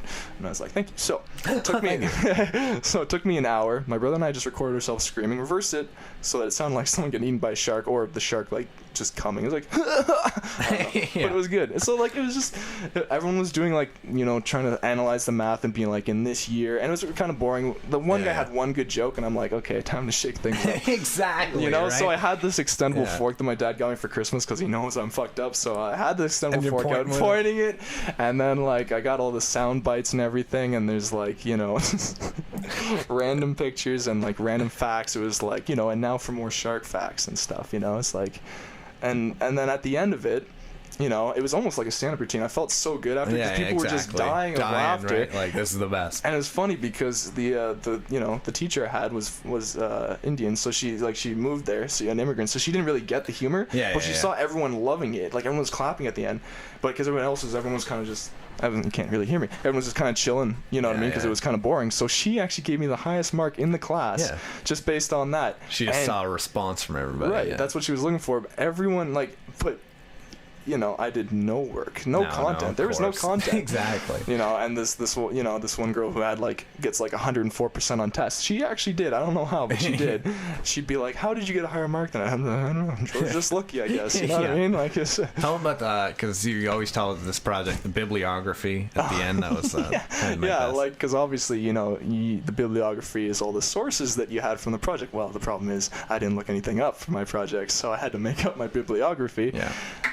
So it was like sharks and their emotions. .com. Yeah, because it's got to be official. Hey, Miss Cal, how do you feel to be in my bibliography? .com. Memoirs of a geisha. That to me is the best, where it's like the most random shit you could have thought of. You're like, memoirs of a geisha.com. And sharks and their emotions. It was like I was a teenage shark. Like, it's just stupid. But didn't you say, what was the one about like 1 in 5? Oh, okay. So it was like, I was just searching up pictures of sharks because I had to have some kind of visual for my presentation. So I found this picture of a shark in a suit. I'm like, it's gonna be in there. It has to be. So then I was just like stupid. It was just like, what was it? It was like 9 out of 10 doctors recommend not or avoiding sharks whenever possible. And then I was like, and just like in bullet form, it was just like, the shark was in fact the 10th doctor, and it just shows a picture of the shark in the doctor suit. See, that's funny. And it's just the funny thing is though, like I said, it's just because it was totally stupid and it got like the highest mark in the class. You know what I mean? So it just kind of shows that. Well, I mean, that was kind of a special case because she didn't get it, but it wouldn't have worked on most of the people. But like, sharks and our emotions. We had to do one, like we had to do like a soliloquy. It's kind of like a speech kind of thing, like it's like a Shakespeare kind of thing. So we had to write these big things and then like perform them in front of the class. Isn't that where like you have a speech but only the audience knows what you're talking about? Yeah, it's like in your head kind of thing. Like you're basically talking, thinking out loud. Yeah. So the day comes. I haven't worked on it at all. The English class is second period, so of course I write it first period. Got second place out of like 4 English classes because I was like, guys, like, yeah, you may put in a lot of effort in acting, but it's in the end, it's the content, people want to sit there and laugh at what you're doing. Exactly. That's the enjoyable. That's what people are going to remember. Yeah. So I just like I wrote something, scrap paper ripped out, like when you rip it out of a Hilroy book and that's like all the little piece of paper that's trailing off in the end. I just scribbled down whatever I wrote and kind of just improv'd it. Yeah. That's all you gotta do, man. And then everyone like remembers, like, that was awesome. Everyone else is kind of boring. Yeah. It's like, you know, that's kind of my kind of take on doing the DJing too. Is I always try and make it interesting. If someone was actually listening, you know what I mean? Because like some people, even, you know, like they're just like, or like you hear people like on any station. Yeah. You know what I mean? Like it's right what our prof says. He says, you know, they kind of DJs after years of doing this, which is understandable. They get into kind of a funk where they kind of just get used to it, and then but they forget. Oh, I need to actually, you know, just from people listening, they need to make it something, one word even that can make it spark something, and then they'll remember it. You know. Yeah. You want to make them. They're memorable. You want them to, when they think radio, think your name. Yeah. Yeah. Yeah, it's kind of like anything, really. Yeah, really. Of course, you know. So. Who's my canoe guy? Oh, it's Conrad. He's the canoe guy. I don't know. I got tipped. I don't know. I didn't. That's think weird. That was, yeah. Like it's very Seinfeld. Like, how much do you tip a canoe guy? Yeah. That's another thing that my brothers and I fault. We'll just like go into. They'll just be like, someone will say something and be like, Seinfeld, let's do it. And then we'll act it out. It's funny. But like, yeah. I went back to my boss and I'm like, are we supposed to accept tips? He's like, what? Tips? No, you don't get tips. I'm like, I got tips. Yeah, I got tips, bro.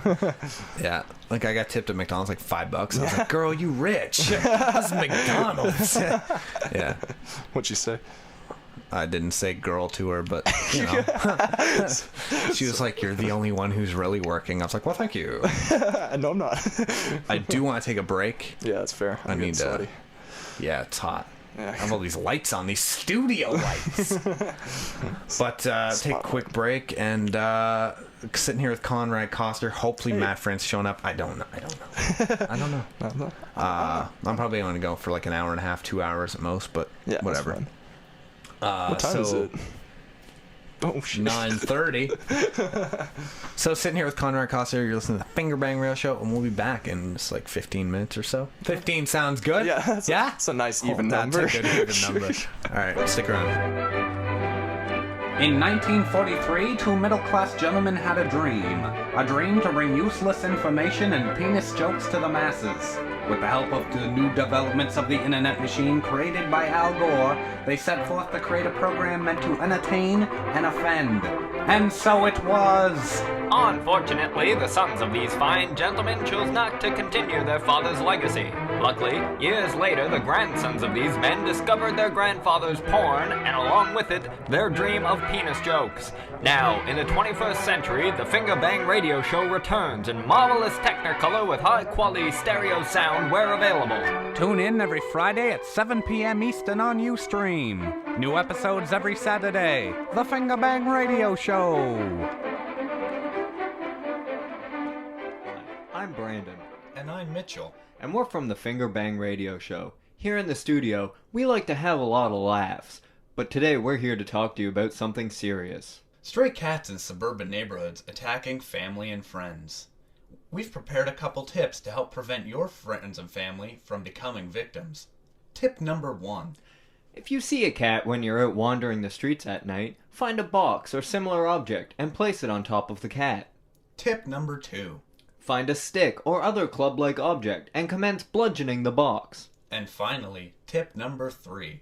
Lift up the box. If the cat still seems to be moving, throw it into a busy highway or under a passing car. Stray cats are nothing to be laughed at. It is a serious epidemic plaguing our city. So if you see a cat when you're out at night, remember these 3 words. Box, bat, highway. This has been a public service announcement brought to you by the Fingerbang Radio Show. And we're back with more of It's the Fingerbang Radio Show. It's the way I'll say that from now on. It's the Fingerbang Radio Show, live out of Ottawa, Ontario. I'm sitting here with Conrad Koster, who's eating weird food. Well, this is the best way to get it down. Yeah, it's true. Please don't chew too much into my ear. I will go nuts. You can bring it home. Doggy bag it. You have the bag? I don't have a dog. I don't have the doggy. I don't have the... That's it. Died. We came back where I just asked him a question and he was like, save it, let's talk about it on air. I was like, you're learning, sir. So we were talking about, you're stuck on an island, okay? I'm not going to ask you, what 3 items would you want? That's stupid. Over, done. But you have a TV with a DVD player and you can have every season of a certain show. It's a silly island. It's a weird, who put you there? What menace put you there? Where's Tom Hanks? He called. He wants his island back. Yeah. Where's this ball come from? It has a face on it. Wilson, fuck off. You know, okay, actually, before we get to that, in Castaway, he has Wilson, right? Yeah. Wilson is if you haven't seen Castaway, Tom Hanks is a guy who works for FedEx. He's on the FedEx plane, and it goes down in the ocean. So he ends up on like a deserted island, and as he's like on the island, all these FedEx boxes, which is a weird idea for the movie, all these FedEx boxes from the plane start washing up on shore. So basically anything he finds in these FedEx boxes, he uses to survive. Yeah. So he gets a volleyball. Yeah. And of course it's the Wilson volleyball. Wilson volleyball. Right? It's the Calls it Wilson. Right? He cuts his hand at one point and picks up the ball and throws it, but then he realizes that his handprint kind of made a face on it, which is crazy again. Morbid. So he starts basically talking to it because he's there for years on this island. So he basically just starts talking to the volleyball like it's his friend because he needs something to communicate with. So he just starts talking to this volleyball. He calls it Wilson. That's his friend, Wilson. Yeah.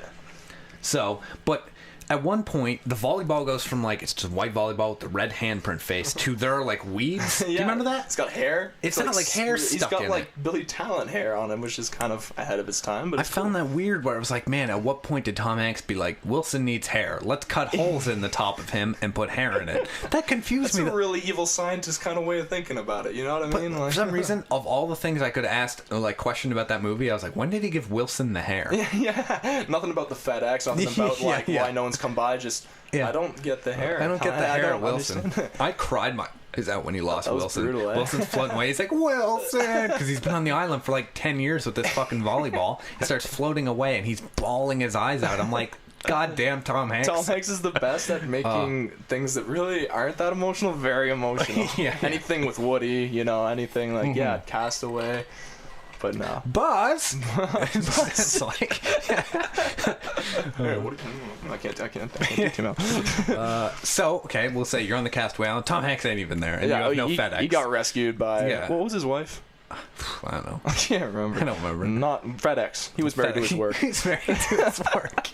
So you're on this island, and there just so happens to be one car battery. No, it's not car. You got one plug. Okay. We've got an outlet like in a tree or something. Exactly, Come on, it's right. hypothetical. Let's have some fun with it. Let's have a good time. It's like when you're trying to make up a story in your head and going, that wouldn't work, and then you're like, dude, just go with it. Like, you know what I mean? Like, that's when most people stop. Stop questioning yourself. So you're on this island. This palm tree, just happens to have an outlet in it, and you have a TV and a DVD player. Not Blu-ray. Not Blu-ray, because most shows aren't out on Blu-ray yet. Yeah. So from any TV show you could pick from history, you can have every season of it on the island. You're going to be there for like 10 years, so what do you pick? Sorry, I was starting to forget you were asking me this question. I was like, yes, what? Oh, okay. Yeah, but see, this is tough. Now, like we were saying before, like Corner Gas, it has to be a show, obviously, you don't know how long. It could be eternity. You could be in purgatory. You just don't realize it yet. Davy Jones's Locker, that's a big island. Anyway, no Tom Hanks, a lot of squids. So like, you got to pick a show that you could watch over and over again for eternity, and wouldn't get boring. So I'd probably have like three. It'd be like Corner Gas, Seinfeld, and Community, because the three that they all have in common, first of all, is they all kind of have these really subtle things that then at the end of the show, the beginning of the show, the next show starts off brand new. You know what I mean? Like, that's tough though. Okay, so of those three, unless like you have a different pick, I don't know. I would want a bit of both. Yeah, I would want one that had a big, like, a going story. I wouldn't want a drama, because I'd be like, how many, like Mad Men, I think it's an excellent show, but I can't watch the episodes more than like twice without being like, well, that's kind of boring now. Like, I know what happens, but it's not that exciting. You're on an island, you're gonna get depressed if you watch that. Watch it, yeah. It's like, I want every episode of the worst reality show ever. Coronation Street went on for 50 years. That'll keep me going for a while. See, that is where you gotta think logically. You're like, I can take Corner Gas, which had like 6 seasons, or I can take Coronation Street, which has been going on since like 63, and has so many episodes that even by the time I got off the island, I'd be like, fuck, what happened? I have to go back to it. Be like one of those addicts. Be like, what happened to Shirley? Yeah, exactly. With the child. I don't think they should make soap operas go on for longer than an average lifespan. Yeah, because it's like you die and you're like, it sucks. I'll never know what happened. Coronation Street. Like, my mom always watched All My Children, which is ended now. Oh, okay. Which is, really? It's very strange. Here, what's All My Children? She would always watch for years, and I'd say to her, because to me, for soap opera, I was like, that's gonna go on till forever. It's actually over now. And I was like, what happens when you die? and you don't know what happens. Yeah. There's been people who were born on that show, lived full lives, and died on that show. That's how long that show's been going on. Yeah, and that's been their life. Yeah. I've always wanted closure in pretty much everything. So just imagine, like, you get all your affairs set in order. You know, you got terminal cancer. You get all you see all your relatives, but there's that show. You die before the series ending of Mad Men. Yeah, there was a huge show. It's like you watched all 6 seasons of Mad Men. The last episode's coming out tomorrow, and it's gonna tie up all those loose ends. You die. Gone. Right? Like, I know you can't look back and regret it, but still, I think you can. You kind of be like a dick, like movie. You're like, fuck, like, I don't get to know. Like, and the problem is, you'd know that too. So, like, when everyone's looking around you on your deathbed, and you have your last word that you say on Earth, and you just say, "Fuck," like, just like, I'm never gonna know. And they'd be like, and they're trying to analyze, like, what does he mean? Grabbing your chest, yelling Don Draper. Like, what happens to him? You're calling up Steve. Just give him the ending, man. Just whisper in his ear. It was all a dream. Oh my god. Lost or Inception? Yeah, I think I would do, because I would never want to do a drama though, because it'd just be depressing. Like, you always want something funny, so I go corner gas. Maybe that's just a Canadian thing too. Yeah, like, you might as well be patriotic. I don't know what island you're on. It could be somewhere America. up in the north. Yeah. No, I was talking to my girlfriend because she backpacked to Australia for like a year, right? Oh, that would be cool. And she tried showing corner gas to some people she was staying with, and they just didn't get it. Like, they just didn't even translate. See, that's funny. Well, but I think that's why. Like, you notice, like, Kenny vs. Benny is actually a Canadian show. It started off in, like, Montreal or whatever. Yeah. And it's actually huge in the States and stuff because, like, but, like, corner gas is like air farce. It's all, most of it's Canadian jokes, or at least Canadian kind of humor in the atmosphere, so you really wouldn't get it. I feel like it's like Black Fly, that's why I didn't really pick it up. Do you think Canadians are more sarcastic than Americans? Oh, crap. Ooh, that's good. I am not recording. I did this last episode too. Oh no, I am. Yeah, I am. Well, thank Christ. False alarm. I was totally like, God damn it, I do it every time. I was like hating myself. I'm like, all these big fans of mine are real upset. Okay, yeah, we're good. But yeah, I lost my thought of train. You were thinking of trains, sir. No, sarcasm. Oh yeah, are Canadians more sarcastic? I think they are, because it seems to me that sarcasm is bred out of boredom. Just kind of like, so it seems like more people that are laid back, more chill, kind of just more realistic about the world, the way it works. They seem more sarcastic about it because they just kind of see it for what it is. And to me, Canadians are kind of just more down to earth, it seems. Yeah, maybe. So that's what I kind of think. That's when we were like talking about comedy. Like, it's weird that we don't realize that, like, if you go, say, like, to Japan, the comedy is completely different because sarcasm isn't really bred into their culture as much. Like, they don't really have stand-up comedians there because that level of, there is like, no satire really. There's no satire, and it's all about sincerity and, like, honor, and it's very like slapstick comedy where it's like they're really random. Really random exactly stuff, you know, like, you know, people are always like, man, Japan has like 1 million game shows, and it's like, but they don't have like sitcoms. Right? It wouldn't really work. You know what I mean? Like, maybe I don't think they have that translate. Like, there's no like, hey man, what's the deal with airline food? People like just kind of take everything literally. Yeah. So I think like someone getting smacked on the head, we can find it funny. Yeah. But we also have like a different other kinds of it. Yeah, exactly. I know what you mean. Whereas they kind of, that's their own kind of thing. Yeah. It could also be because they're like, they would be like, corner gas is just the stupidest shit I've ever seen. My life, even though I'm sitting there going like, this is brilliant. See, it's also different. Like, it's funny because, like, that's why it's so subjective to any comedy. Like, of course. I mean, technically, you know, which I hate to say because, like, I still watch Jeff Dunham and want to punch him in the face because I think he's ruining comedy. I never but there are people who sit there and go, he's so funny, and I'm like, I don't get it. Unless, like I find, to me, it's weak. It's very weak comedy. Yeah, unless you can do a really good act like that with puppets, it's kind of. I know. I get that he's talented in some way, but at the same time, I'm sitting there going, "You're hack to me. It sucks." To me, the most part I find is like they spend so much time doing the ventriloquism. Then once they get good at that, they're kind of like, "I got no material." That's what I'm gonna do. You know what I mean? Like, people are kind of like, "Hey, it's it's a terrorist puppet that says racist things. Exactly. And it's like, it's funny for 5 minutes, and then you're like, this is really racist. I'm uncomfortable.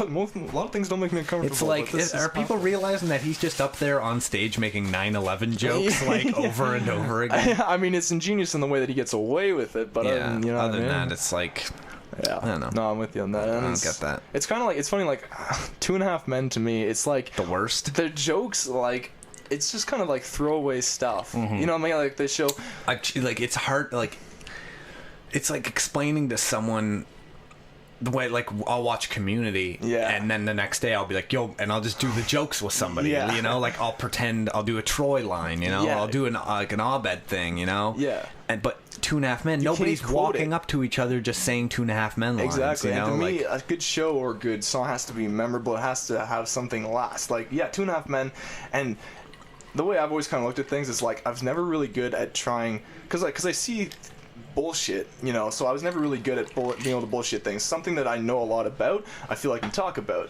You know what I mean? But if I don't really know much, like, you know, about, like, say, you know, everyone wants to talk about politics, but do a lot of us really know anything about politics? Not as much as people would like to think, right?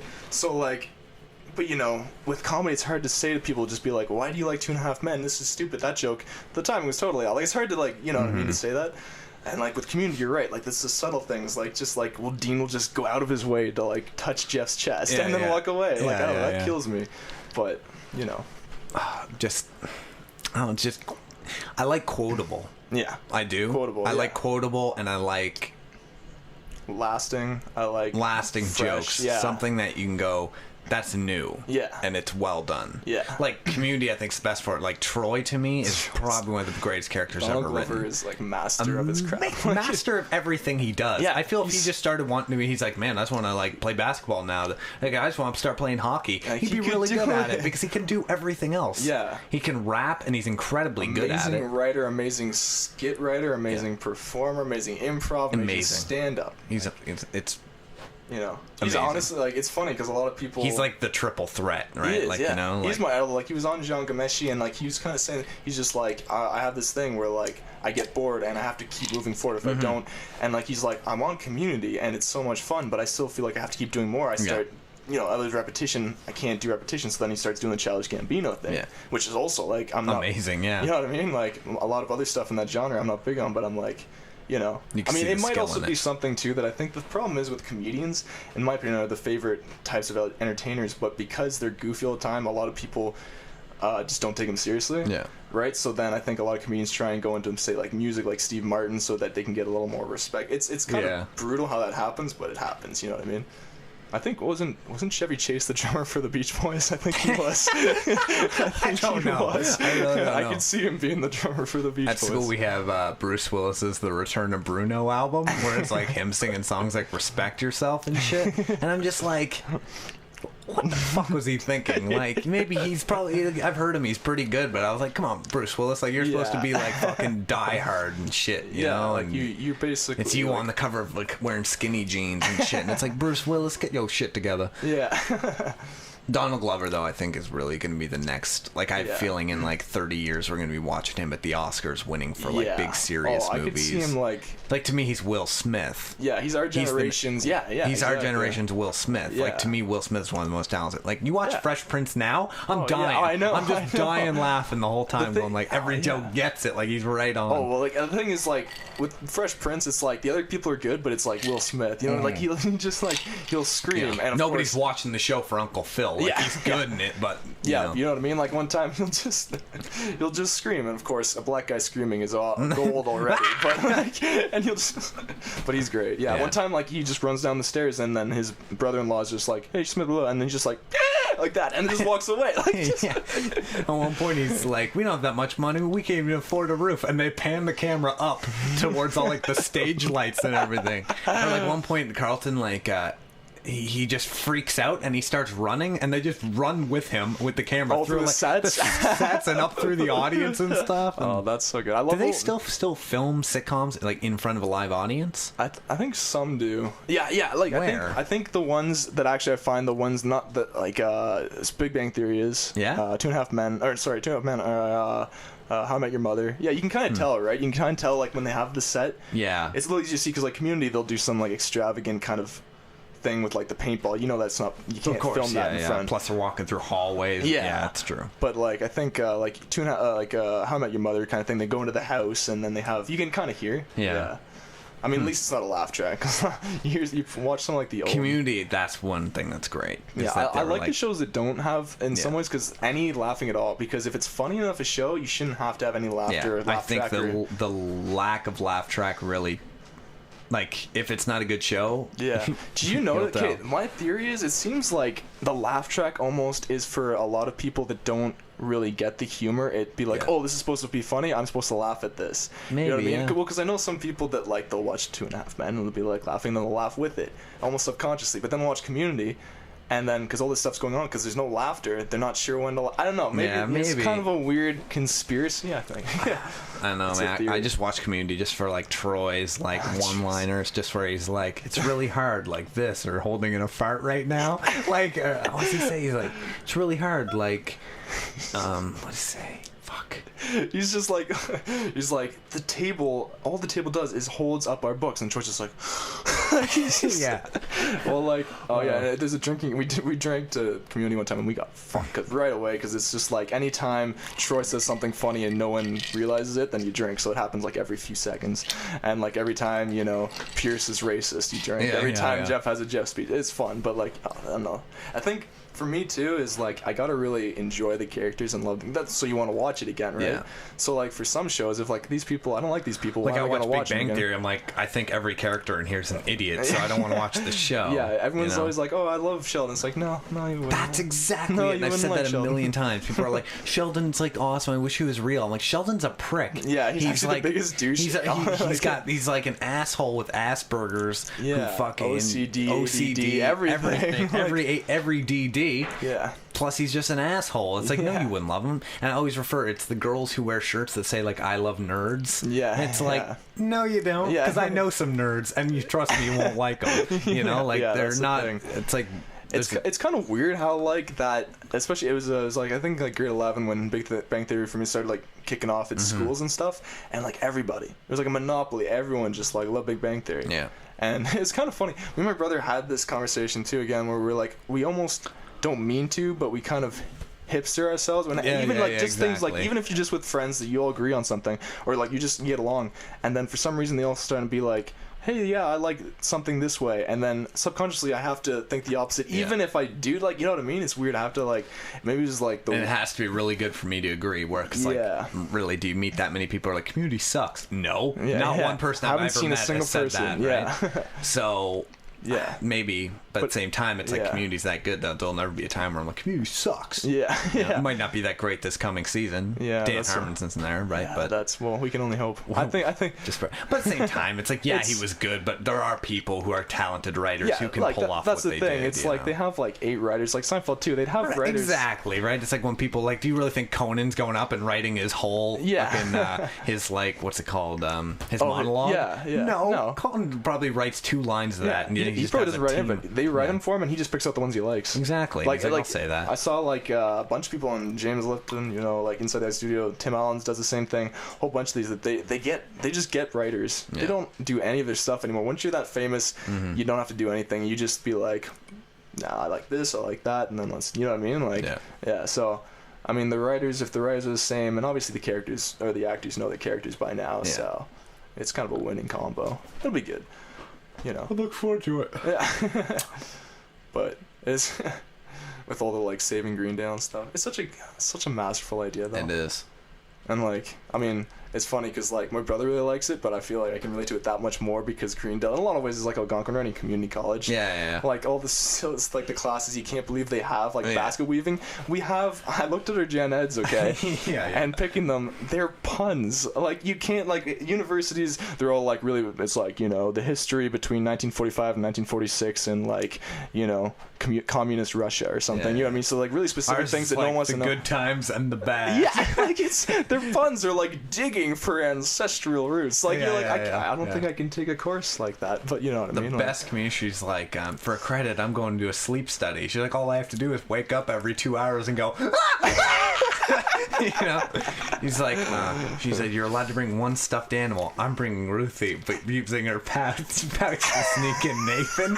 Like she pulls out the stuffed animal because she's going to like a sleep study where she's gonna get a credit, and she's like, they only allow one stuffed animal, so she pulls out this kangaroo, and she's like, I'm bringing Ruthie, but using her pouch to sneak in Nathan. And she like pulls a frog out, and I was like, I know. Yeah, that's nothing else. No one else writes that good. No, that's well, I'm like, I think I'm funny, but I think I'd have a hard time writing that kind of thing. Yeah, well, that's why you're always kind of like, that's why you always keep seeming like to try new things every day, to try and like get yourself to that level. That's how I wake up in the morning. Yeah, me too. Otherwise, if I didn't think I was, my eyes just open. I'm like, sarcasm. Yeah. Who made this bed, huh? Yeah. What's the deal with these sheets? Yeah. But you know what I mean? Yeah. I just gotta rearrange here. There we go. You guys do some improv? Yeah.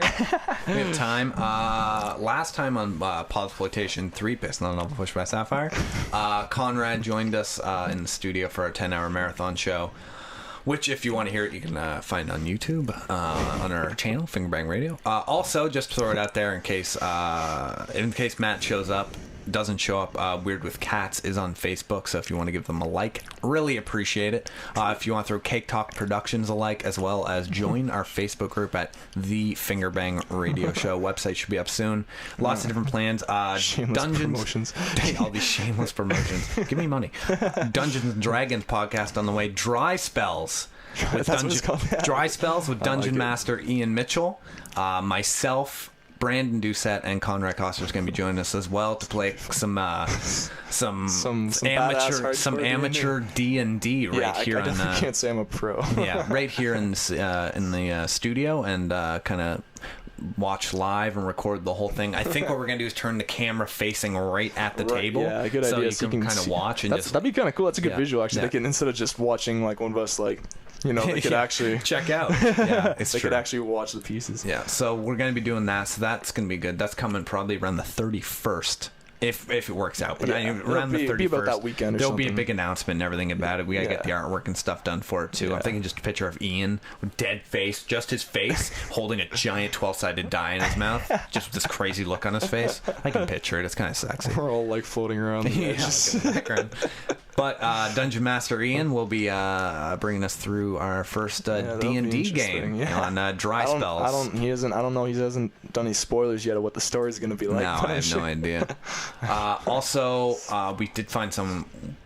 No, I won't even announce that, actually. I'll just tease it. It's called the Bathtub Interviews, and that's where I'm going to leave it. We'll give you more information about that once we get to it, but it should be exciting. I'll tell you about it after. Okay, yeah. Don't tell anyone. I was lost, too. I'm in the same boat or bathtub. Same bathtub. So, last time on Podsploitation, we kind of did a little bit of improv. We just kind of threw out random suggestions, and we just kind of messed around. So, Conrad, we found out, can do a pretty impressive Bane impression. If you haven't seen The Dark Knight Rises, there might be spoilers, but I don't give a shit. If you haven't seen it by now, I don't feel bad for you. Because it's Batman, and you should have paid your respects and went first day. I know some people that haven't seen it yet, and you're like, it's understandable, but you know, you kind of hate them. You know what I mean? Yeah, like, right? Is that wrong? I don't know. I do. Where I'm just like, what do you mean you haven't seen Batman yet? Like, to me, it's almost like it's like a Remembrance Day for me, where I'm like, you didn't go to Remembrance Day? Yeah. You should be ashamed of yourself. Like you're not wearing a poppy. You haven't. Yeah, right. It's the equivalent of it's Remembrance Day, and you're not wearing a poppy. Is Dark Knight came out last week, and you haven't seen it yet. It's the same boat. Yeah, it's like, think of all those people in Gotham that Batman saved, and you're basically, you know, Batman gave up his life, or did he? Spoilers. Right? And you can't even put in the time to go, right? And you don't even know if it is. You know or how much not. Alfred had to go through? Okay, Batman fixed his back in a pit in the by ground. basically hanging himself in a noose. In a noose. Figure that one out. Spoilers. His leg was okay. Really, I'm just making jokes for people who've seen the movie now. Robin's in it. Ha! Rip. There. Wow. Now you would. You Yeah. ruined it. I ruined it for everyone. Gordon Levitt? No, related to Jennifer Love Hewitt? No, not at all. Joseph Gordon-Levitt. Levitt, not Lovett. What a cutie pie. Why don't you give us a little teaser of your Bane impression? Oh, okay. I was thinking the meal, but okay. You don't need any of that. I'll eat it later. It's a mush. Okay, well, I'd like to take credit, but I can't really. My brother kind of came up because they were drinking Let's at do a it bar. real close on headphones. I wonder how it sounds like with the. How does it sound? Yeah. That's nice. Yeah. Sure, Jim. But then I will kill you. It's pretty right on. I know what the hell you're saying, but it's dead on. Keep going. People of Gotham, your white knight. I can't remember actually what the quote is. I love when Tom Hardy said, I don't remember what the quote is. Come to die with your city. Once Gotham falls, you have my... Fuck. I've only seen it once. I feel bad. I can't remember. Oh, okay. You adapted to the dark. I was born in it. Molded by it. That was dead on, dude. I thought it was great. Really good. See, the thing with impressions, like we were saying, if you do a bad one, totally bombs, but there's nothing feels better. You know what I mean? Yeah, exactly. Right.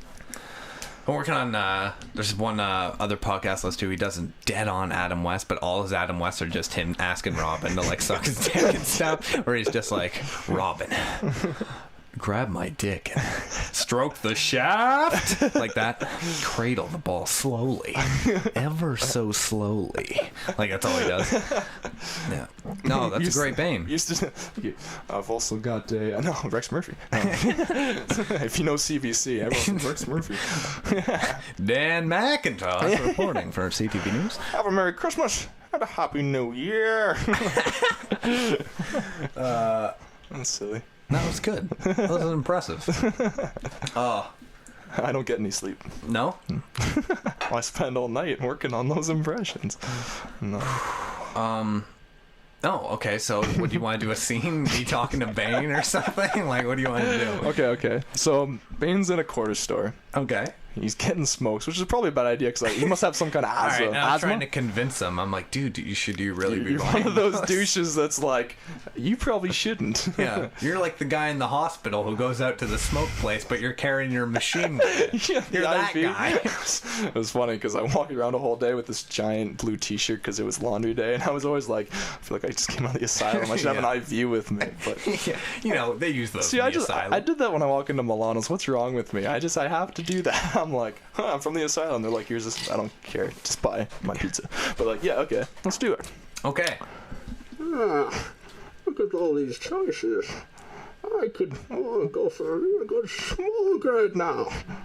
I don't know. I'm sir, sir. Yes. Yes. What? Should you really be smoking right now?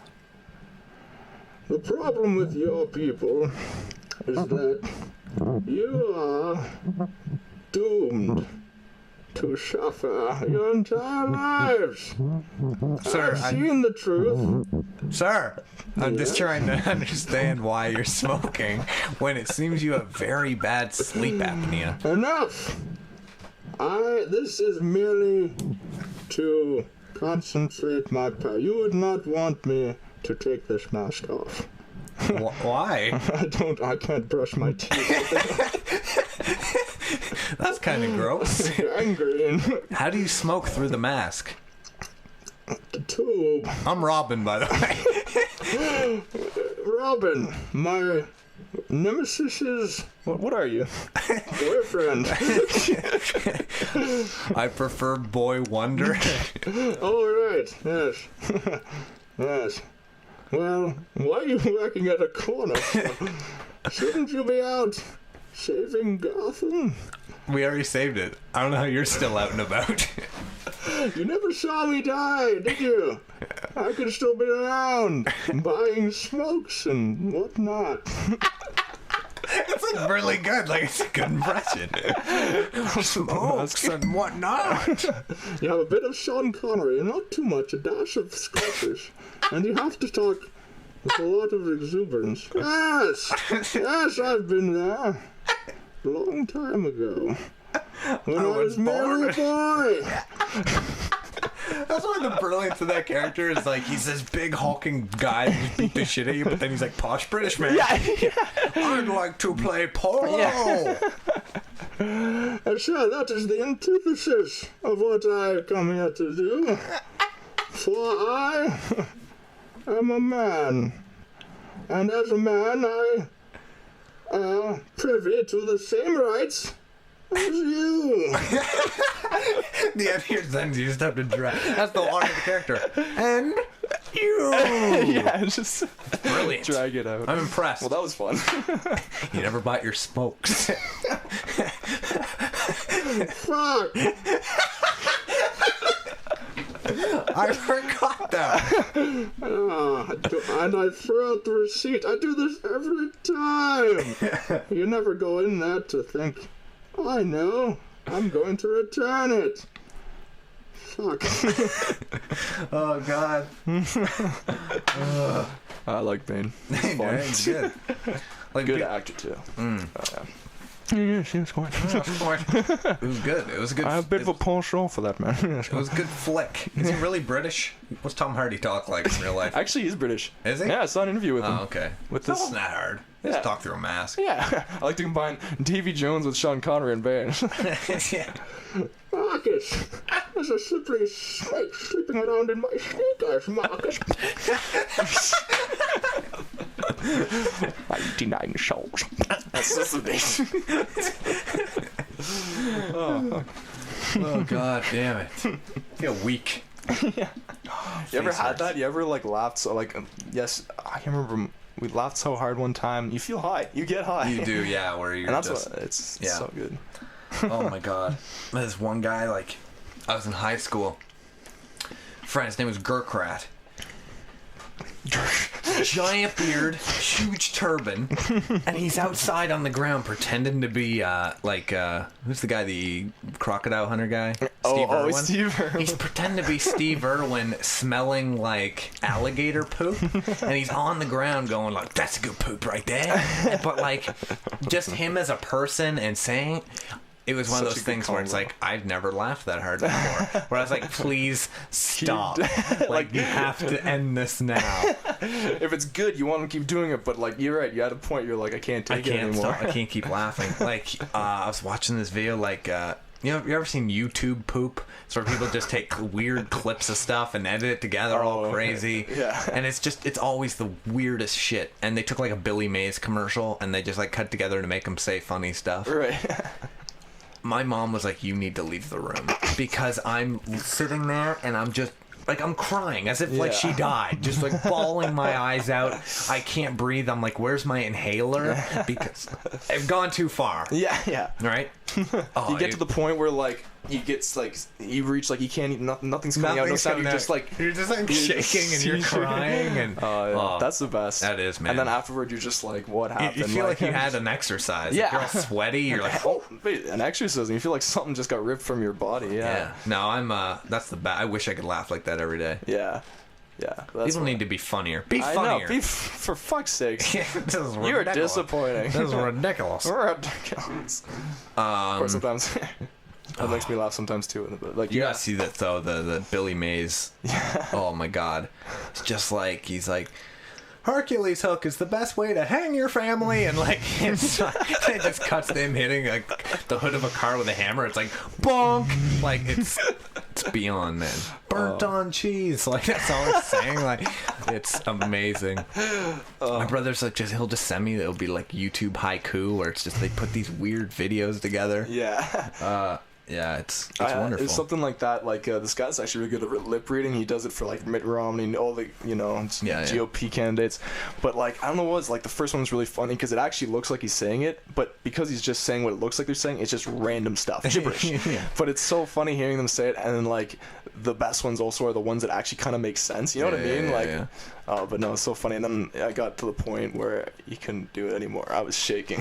Yeah, right. I love that feeling. Yeah. Yeah, and I get like one every 3 months where it's like I can't. You're just like, I haven't laughed that hard in a long time, and it feels good. Yeah, it's the best. I remember, it's funny, you're mentioning the one guy, the Sikh or whatever, Sheik from your school, because there's this guy that I work with. His name is Dat Tran. No, shit you Nice. not. Dat Tran. It's like the generic, like you pick a random name in like KOTOR or something, it gives you Dat Tran as your name for your character, you know what I mean? But like, yeah, I don't know.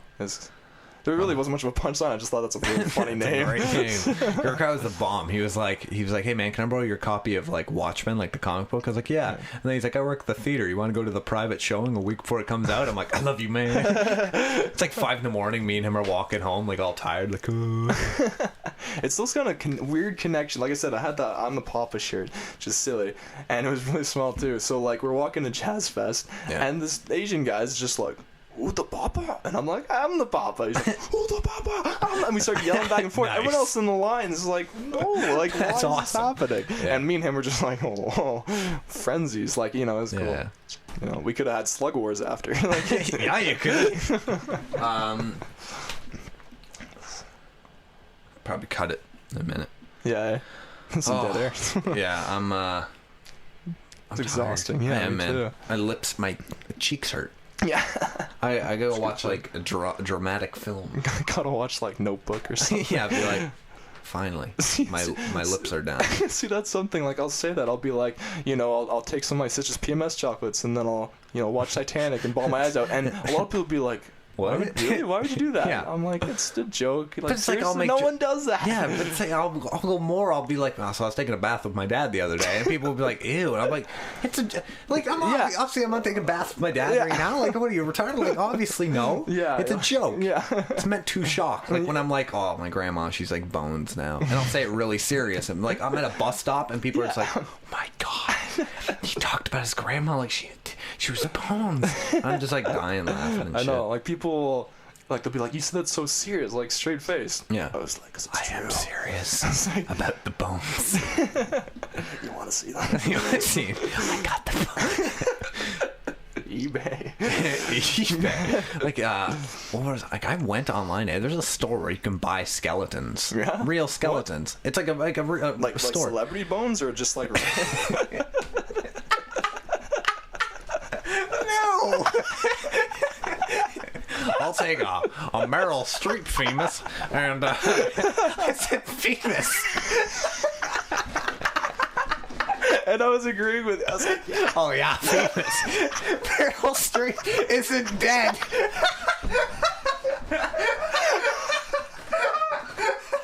I was funny because I was just about to be like, Meryl Streep's not dead, but you threw in the famous, and it all made sense to me.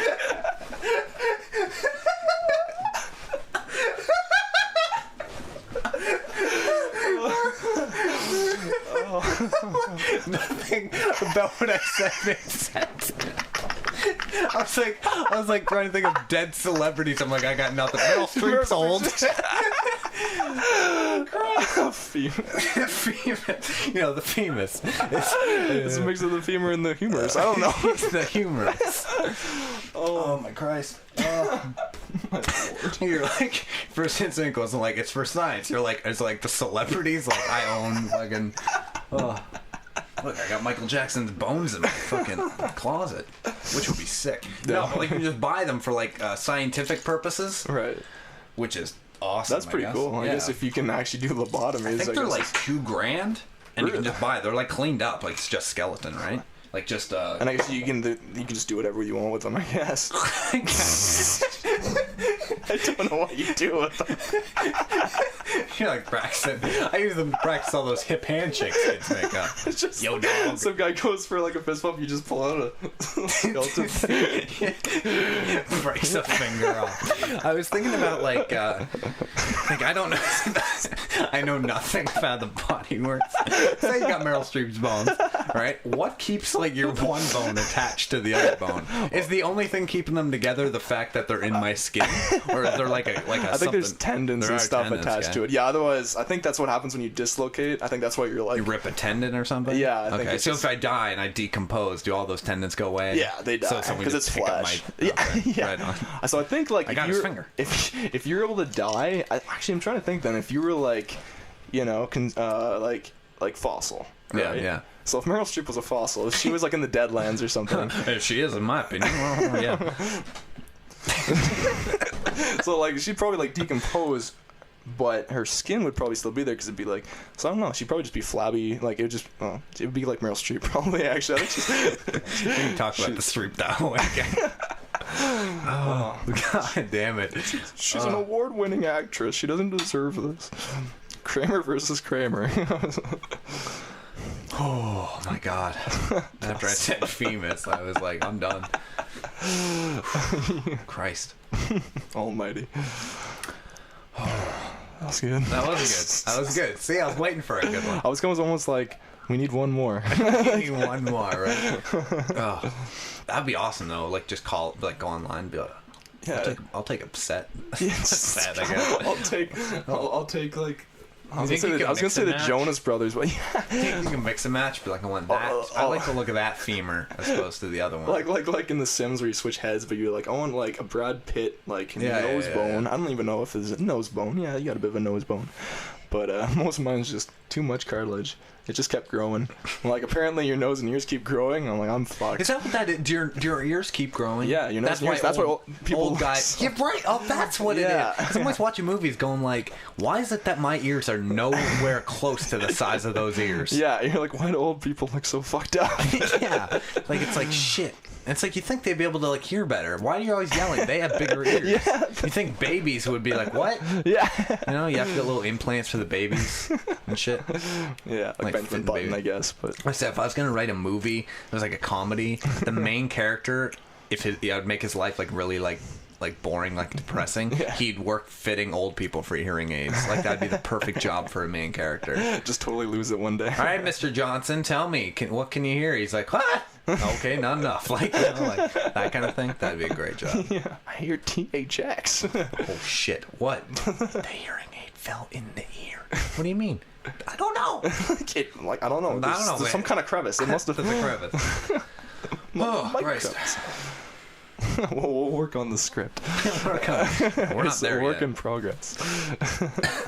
I'm like, I don't know. I'm definitely with one of the lazier person. That, like, I'm always like, man, I could write like a movie, and then I'm like, fuck, I'll never get through writing a movie. Like Matt Francis, he's like writing a book right now. He's like a couple chapters in. Man, I wouldn't be able to start. I get a page in, I'd be like, man, this story kind of sucks. Yeah, I need a drink. Yeah. I don't know. That's the thing. It's like that's why like stand-up comedy seems like the best thing, because you can kind of like, you almost feel like you can kind of just come up with it, so it's like you have any effort, you can kind of just practice it, you know what I mean? But like, you're right, if you had to like write stuff like that, like write a comedy, you'd be like, well, fuck. I feel if I got comfortable enough, I wouldn't even have to prep material. Like, just go up on stage and just talk about, like, throw out a suggestion and we just talk about shit. Well, that's what... Like Walmart, and then you're like, I'll be here for hours. Well, that's what some of them do, you know, it's the masters, exactly, like, they can just do that. I don't think Robin Williams or Brent Butt writes a lot of stuff anymore. Probably just sits there. Like, he was on this podcast, he's talking, he's like, his favorite new joke is, like, he was really oblivious with girls. Like, a girl could have her hand in his pants and, like, her tongue in his ear, and he'd be like, what are you looking for? He's like, out of my hours worth of new material, that's my favorite joke. I feel like it sounds like a very Howard Stern-y thing, but I feel like the stuff that happened in my life, some stuff I'd be like would be so good for a movie. Just like there's so many, like there was I want to get really famous just so they're like, Mitchell, you're so famous that people want to know what your life was, and then I can cast someone else to play me, and it'd just be like me doing this. That's like that's when you know you've reached what you accomplished. And just be like Conrad leaves. I'm like, see you, man. It just cuts to me like jerking off, like in my room, just masturbating furiously and shit. Has a split screen, the same thing. Yeah, later that evening, just like I'd go crazy with it, you know. Yeah. Like, oh yeah, it'd be so much fun. That's why I want. I'm getting a video camera because I don't know why it's taking so long, but like movies are just. You know what I mean? You don't have to show them to anybody. Even just making them for yourself. Oh, I would die. Like this, like honestly, even if they were like, you can never show anyone the Fingerbang Radio Show ever again, I'd be like, time well wasted. I'll just listen to it myself. I'll keep doing it. Yeah, just so I can sit here and do this and be like, oh, Meryl Streep, famous, whatever. But I think it's gonna be a while before we do another podsploitation. yeah, it'll probably be the new year. Yeah, because right now, like at this point, like everyone's kind of getting back into town. Ian and you, Matt, you guys are kind of here, and you guys are kind of my main co-host. Yeah. Like you're my like go-to for guests. Yeah.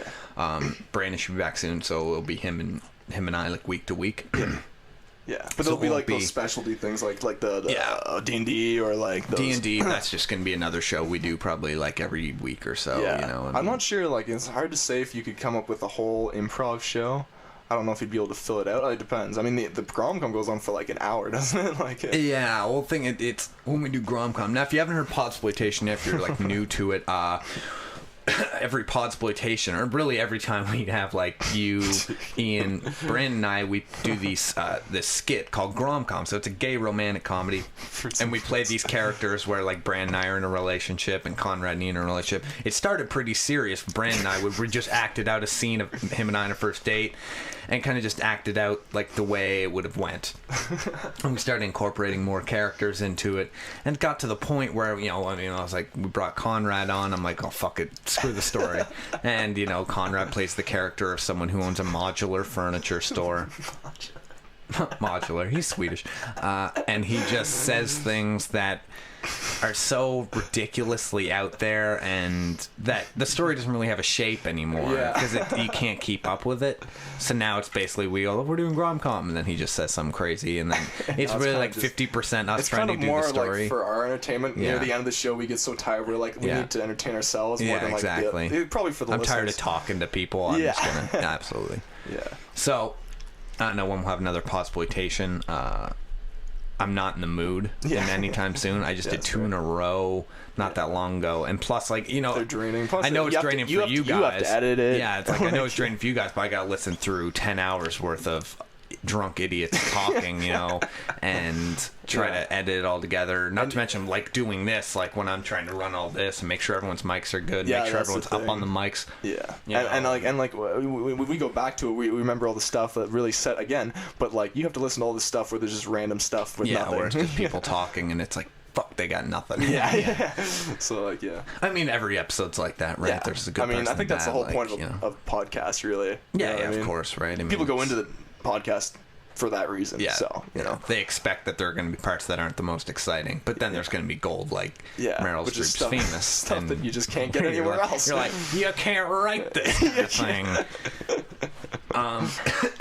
So I think we're gonna cut off anyway. Yeah, that's fine. I got words more. So gotta make boxes. Yeah, well, you gotta make those boxes. Those, they're not gonna make themselves. Or are they? I swear to God. Oh, fuck. When you found out the boxes, they were like, "What are these boxes for anyway?" Oh, we're shipping skeletons. So I always like pictured like I wish I could just like a boppity boo thing and just have a wand just make all the boxes. Yeah. Just all the like stuff. I don't know. I have dreams about being like a godmother who's a witch. I don't. Yeah. He has dreams too, guys. So I want to thank Conrad for coming by today and filling the space for harping me. Yeah, porch. I'm waiting for the day when what porch? No, I'm waiting for the day when I'm like, guys, you need, and you're like, I'm building boxes, leave me alone. And Ian's like, I'm at work, and Brandon's like, what? Go away, And Matt's like, I'm drinking, and then I'm just like, I need to get a show done. And I'll just do it alone. I think I could do it. Like if I just sat here and like if I had enough listeners. Yeah, it'd be like stuff at CKDJ where you talk to yourself kind of thing. But I'd be like, if I have 10 listeners and they're like talking to me, like once I get the phone line up, that'll be good. That would work. Because I can just be like, take calls, be like, yeah, you're on the air, and then I just like, tell me your issues, and then I'm just like, you're an idiot, hang up on them, Frasier. Like, exactly. It's funny, I never realized, but yeah, Frasier's just like he does that. He does a shitty podcast. But that's exactly what I'd like to do. That'd be that'd be once fun. We get the phone go, I'm trying to figure out how to run Skype through this fucking thing, but once we do, that'd be fun. Oh, that'd be cool. Call through Skype, and and I think when we do the D&D show, we'd be like, what? And it will come like a 50-50 decision on what to do, and we'll be like, we're taking your calls now, and then they get to, and then we're like, they decide what we do. Decide what situation we're in or something. Right, like all that. It's cool. just so many different things we can incorporate with the phone, really bring, and I think people would like to listen to a show where they can get involved that easily. Like the chat's okay, but whatever. Yeah. You know, the even thing with Twitter, it's okay, but... Yeah, with like Skype, then they can see it and they can kind of get a better representation. But the thing is, like, with like, you could do it with like Whose Lines Anyway too, be like, give us a situation. The thing is with radio, it's hard if you can't act it out. You know what I mean? Because like, if we all try and be like, hey, you're this, you're this, you're this, you're all the party, and then you try and all talk and like show your character, it's kind of hard. But it's all part of the form, I guess, like how you're supposed to put it together. Figure it out. But yeah. All right. So you're going to look forward to the 31st, hopefully 31st. Well, there'll be a big announcement about it. Dry Spells, Cake Talk Production, bring you Dry Spells, hosted by Dungeon Master Ian Mitchell and DM. And he's going to be sitting here and playing through a round of D&D with us. I've never played myself, so I'm looking forward we have yet to figure out who we're going to be. What we're going to do. So we'll do that and kind of like put together a game, and you can listen in and listen to our sarcastic comments about the fact that we're playing D&D. It'll be great. It's gonna be great. Sarcasm. Catch us next Friday at 7:00 Eastern on uStream again for more Eastern. We're Eastern, right? Are we Eastern? I think we're either Central or something. If not, I got to change like every logo ever. They've been listening at their own. You guys are Oriental Pacific. Fuck. What's the time difference? So catch us next 7:00 Eastern right here on uStream for more of the Fingerbang Radio Show next week. Hopefully maybe Brandon's in town, but I don't think so. If not, I'll bring Conrad back because he makes me laugh. Just around if Matt Francis shows up in the next like half an hour, I'll probably just be like, let's do another show. Guitar, I don't care. So we might be back on after this. Who knows? I'll just make it a two-parter. So this might not be the end of the episode, and I'm just saying all this stuff. But if it is, thank you, Conrad, for coming by. Thanks for everybody for listening. Is anybody listening? I hope so. I don't know. Who cares? I don't know. Well, thanks for having me. Yeah. Check this out. Are we bumping fists? Snare. Oh, you got me. Every time. Is it cool if I take this home with me? I don't even know if I can. Let's see how much I can get in my mouth. Yeah, shovel it. Come on. Yeah, man. I have. So yeah, make sure to tune in next time. Thanks again to Conrad. It's been awesome. If you want to join our Facebook group, The Fingerbang Radio Show on Facebook, like Cake Talk Productions. And while you're down there on the Facebook, just type in Weird with Cats. It's only a couple letters, and then just hit the like button. And then anytime they're doing a live show or anything like that, you can find out about that quick. Dry Spells 31st. It's gonna be an exciting time. Make sure to tune in for that. That's gonna be fun. Thanks for having me. Thanks for listening. Man. All right, guys. Thanks for listening. Oh, wait. We have to say goodbye. We always say goodbye. What am I thinking? We're rude.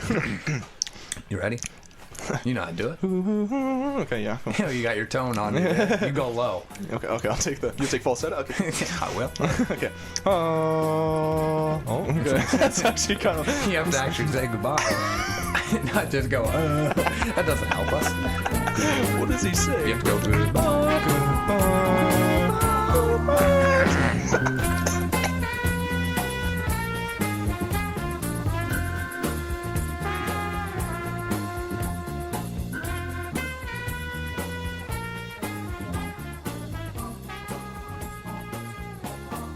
Where you going? I told you, Mom, I'm going to the dance. I thought you were gonna be on the Fingerbang Radio Show. It's called the Fingerbang Radio Show. I hear they're live every Friday on uStream. New episodes every Saturday. You sure know a lot about this, old lady. I hear you can follow them on the Twitter at Mitch Valier and at Brandon Doucette. Shut the fuck up!